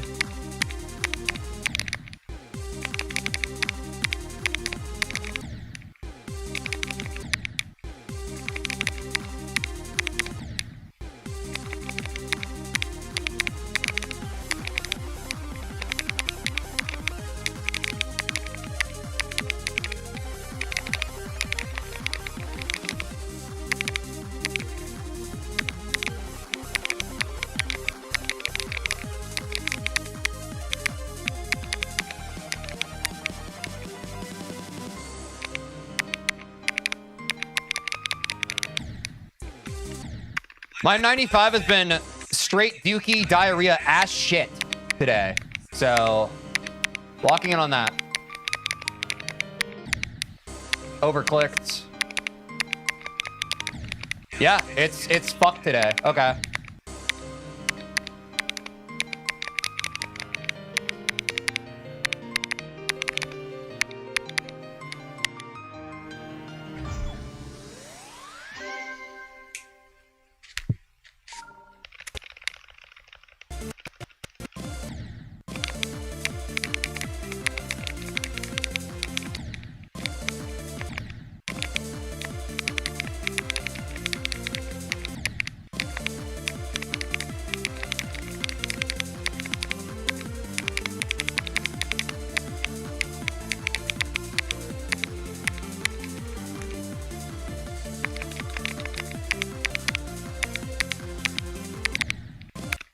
Dude, I hate when I die to that gear. It's like I anticipate by like a frame.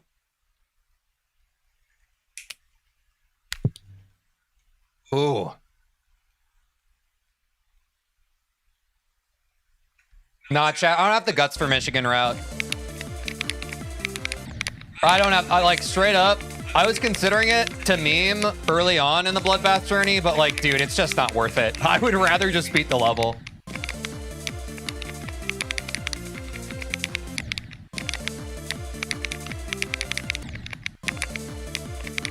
If I wasn't jumping, I probably would consider it, but dude, I can't. I can't.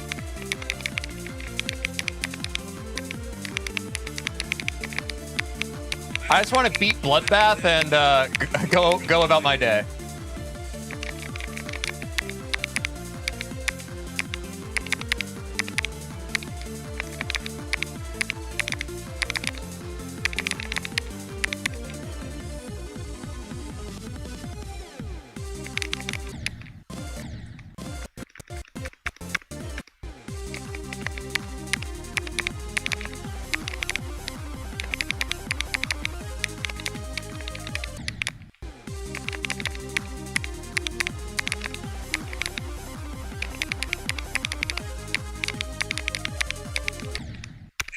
Dude, like, I don't know, man. I think Etzer is my mortal nemesis at this point. Like, I get some people are like Michigan. Dude, I think I vastly like dislike Etzer more, dude. It's really pissing me off at this point.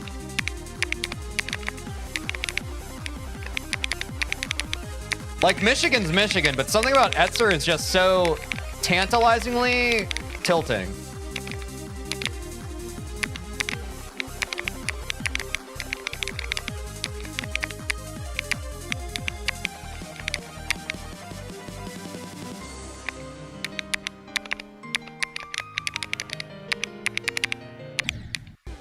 I just anticipated it. I'm not gonna get in my head.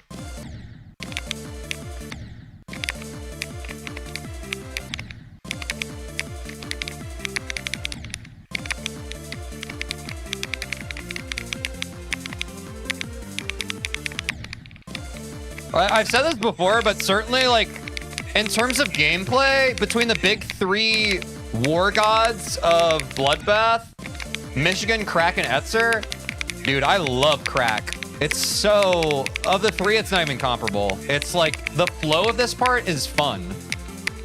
But the other two aren't very fun to play, in my opinion. At least Crack is fun.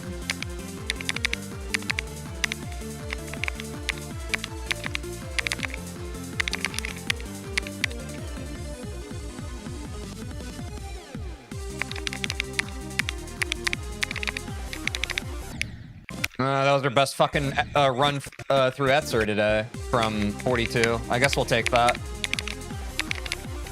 We just gotta keep doing it, man. It's a mind block. We're only gonna dissolve it with more attempts, though.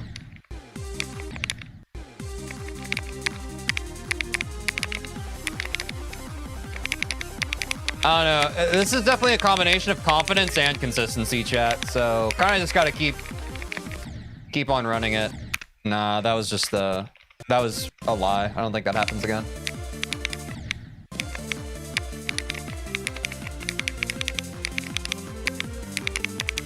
Crack's looking kind of good today, which is good because yesterday, like, my crack was kind of dirty. Like, I couldn't get it looking as clean as it does right now, so that's at least good. It's not 100% airtight consistent, but it's cleaner than yesterday.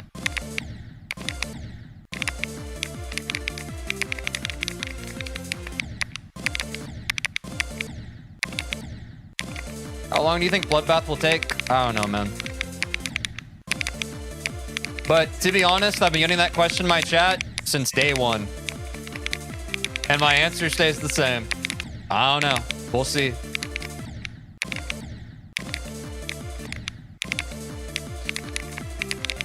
But I'm still here. For those of you who are on for the practice run, it took us 3,000 attempts. Or yeah, I guess so. We died 3,000 times beating Bloodbath in a practice run. So the progress is there.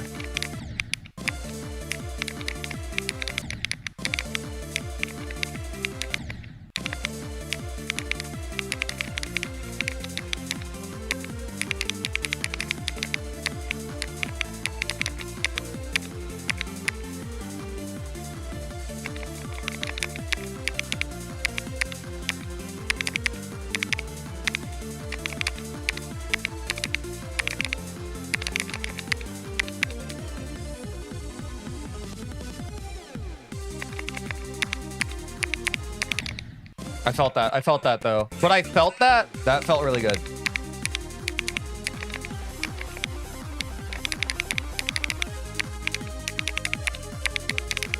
Yeah. That's lies. That's not real. Not even trying to beat the level right now. I just want an Etzer clear from 42. I think it's been a minute, honestly.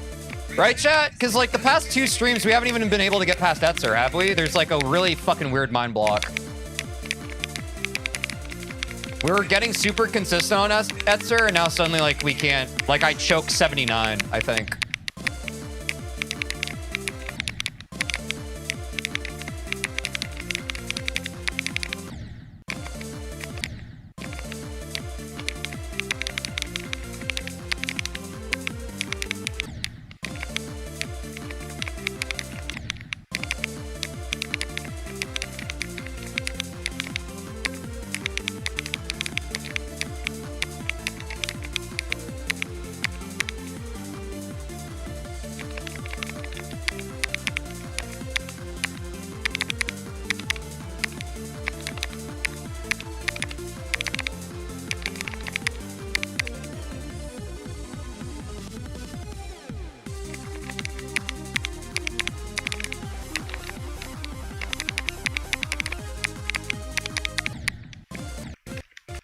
Mind block, bro. Mind block. Like, there's nothing else to say, chat. I'm so mind blocked on Etzer. Especially when I'm in a run, chat. I hit this part. My whole brain is filled with black fog. Like, my whole brain is just filled with anxiety and fear. Like completely. I'll keep it so a buck. I'll be so vulnerable with all of you. I can't even think straight when I hit this part. We hit this speed change, and I'm like, I'm going to throw up.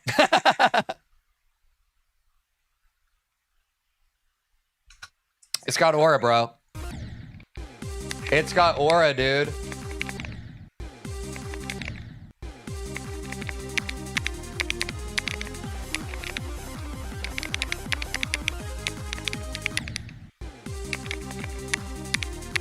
But I have to say it out loud, because if I don't say it out loud, then it doesn't have a chance to go away.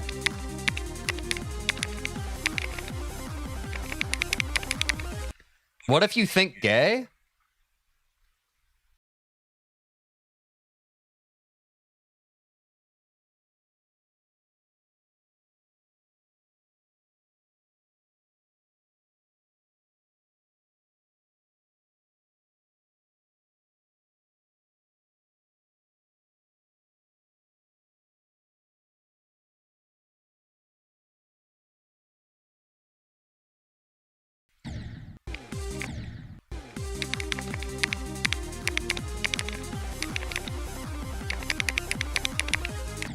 It didn't work. It didn't work, bro. It literally didn't work. I tried. It didn't work.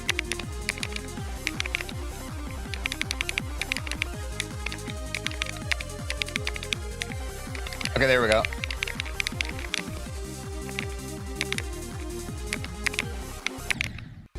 Oh, that's fake. It's all good.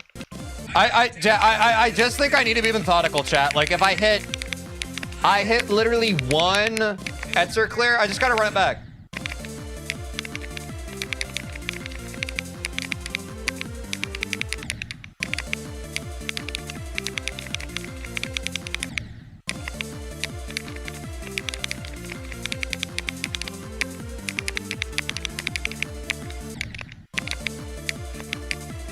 At least you tried, Teej. Yeah, exactly. Like, you guys can never say I don't try stuff. Pause. All right, a sip of the coffee, right?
Wait, holy locked? Dude, I just felt Etzer on a spiritual level. We gotta run it back to 42 after this run. Holy, that felt good.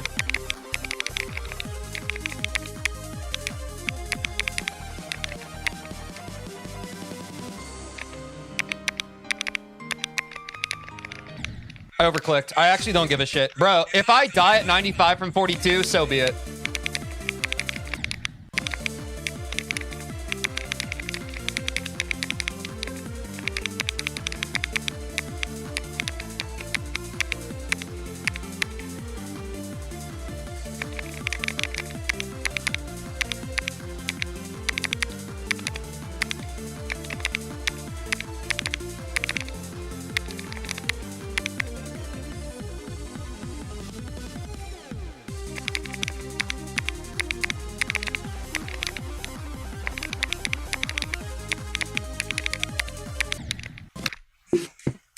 God fucking damn it!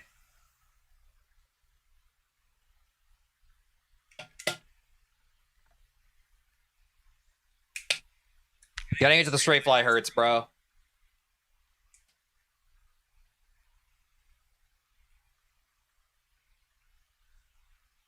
I ate 79% on Bloodbath? Yeah, bro. Me too. Ooh. I should not have punched my chair with my hand. That actually hurts. I should have used my left hand. Fuck! Hold on, let me stretch my wrist. I may have done a fucky wucky, chat. I may have done a fucky wucky.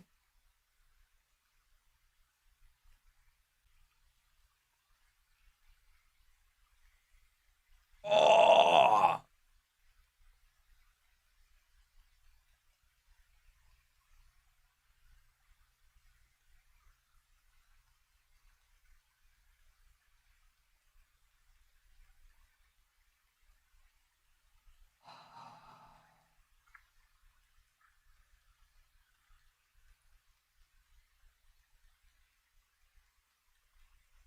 My hand hurts.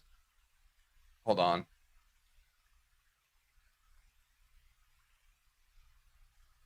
Shwa-oh.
Dude, I want a deep tissue massage. Like, I want to go to like a massage parlor and they just like, oh, dude, even this. Chad, have you ever done this? Drag 2 fingers through your palm like this. Holy, bro, that's kind of hitting right now.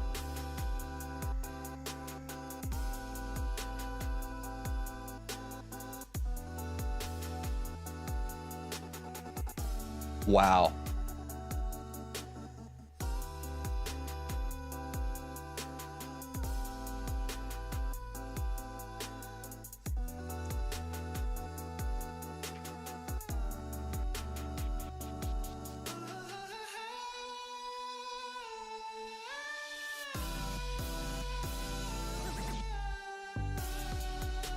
I need masseuse in my life right now, bro.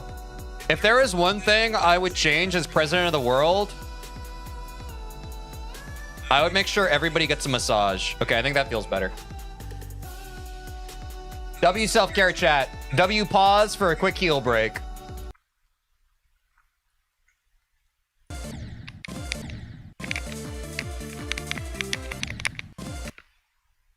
Tensions were high. Let's run it back.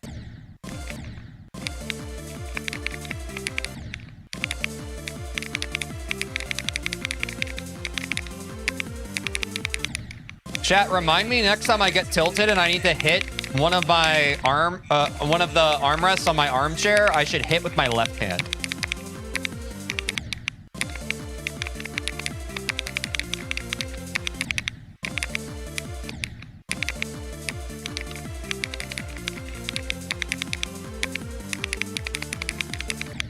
Okay, we're back though. I feel really good.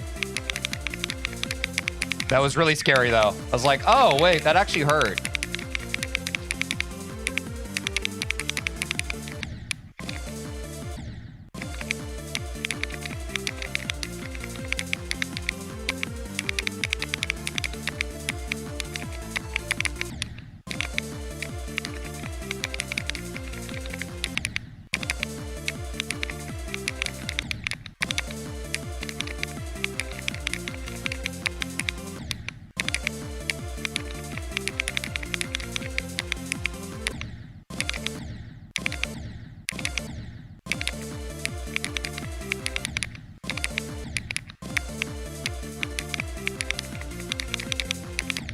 I'm in my head on this part now. Holy shit. Okay, we're going back to 0. I'm in my head again. Ah, dude, it's so annoying. God, I'm just my own worst enemy in this game. All right. You know, chat, when you're just playing a part over and over again and like you're just more in your head than in the flow? Such a frustrating feeling.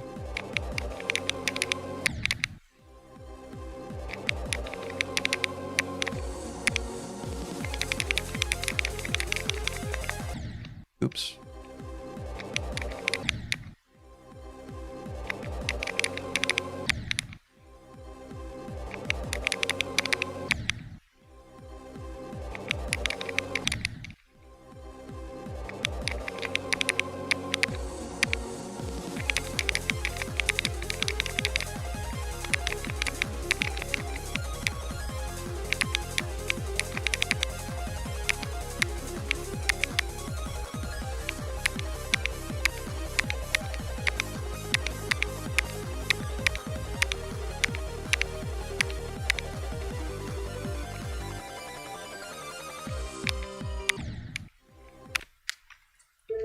This game doesn't want me to succeed, bro. It's pretty evident at this point.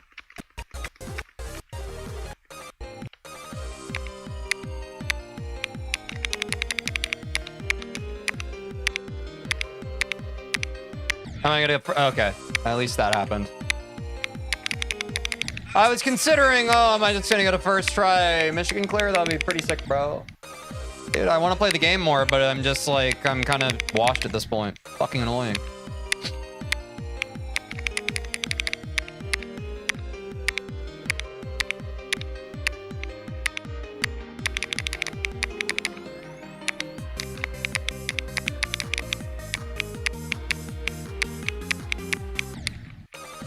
I don't even have a Vasium. Probably just uninstall, to be honest.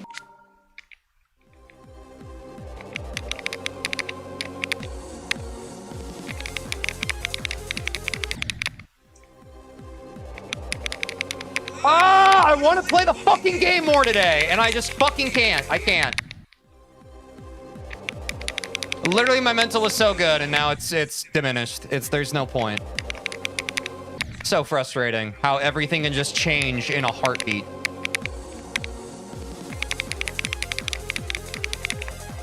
And this is the game we play. Like, bro, I still have like an hour of good gameplay left in me today. What are we doing?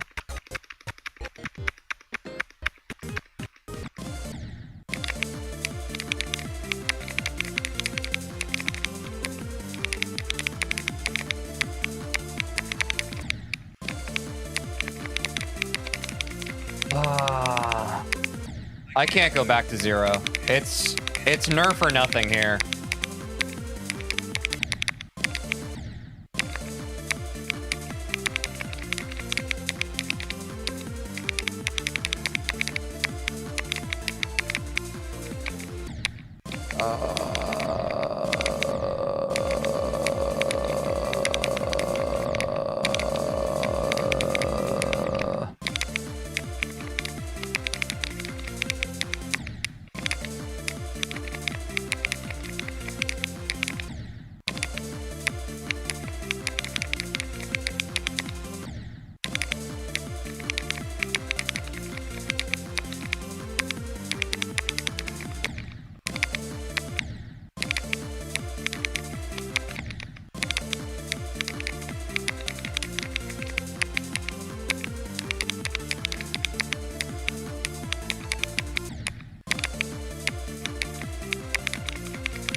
The game crashed.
I got the fucking bug through the verse portal. No, I'm actually done today. I can't play this anymore. That's the most frustrating way to die in this whole fucking dog shit level. That is the worst way to die. I'm done. That stupid gravity bug that happens on that reverse portal. I am not playing this game anymore today. No. I got my Etzer clear. I'm done. We're done. Yes, we got the Etzer pass. It's not a bug. Hey, first time chatter, you're permanently banned. I don't give a shit.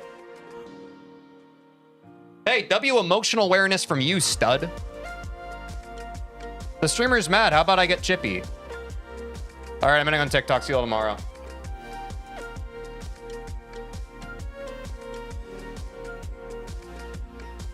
I know a lot of you have never even played Bloodbath before. There's a weird interaction with that gravity portal where like literally it just like it drops your inputs. You can't input anymore. It's so stupid. It's so dog shit. You can click before the reverse portal to make it more consistent. Yeah, I think my clicks just get off there, but it's like, I don't even fucking know, bro. It's so annoying. I die to it literally so much. Oh my God. Anyway, you all have a good rest of your day. We'll be back tomorrow. We'll grind more. So stupid, bro. All right, peace.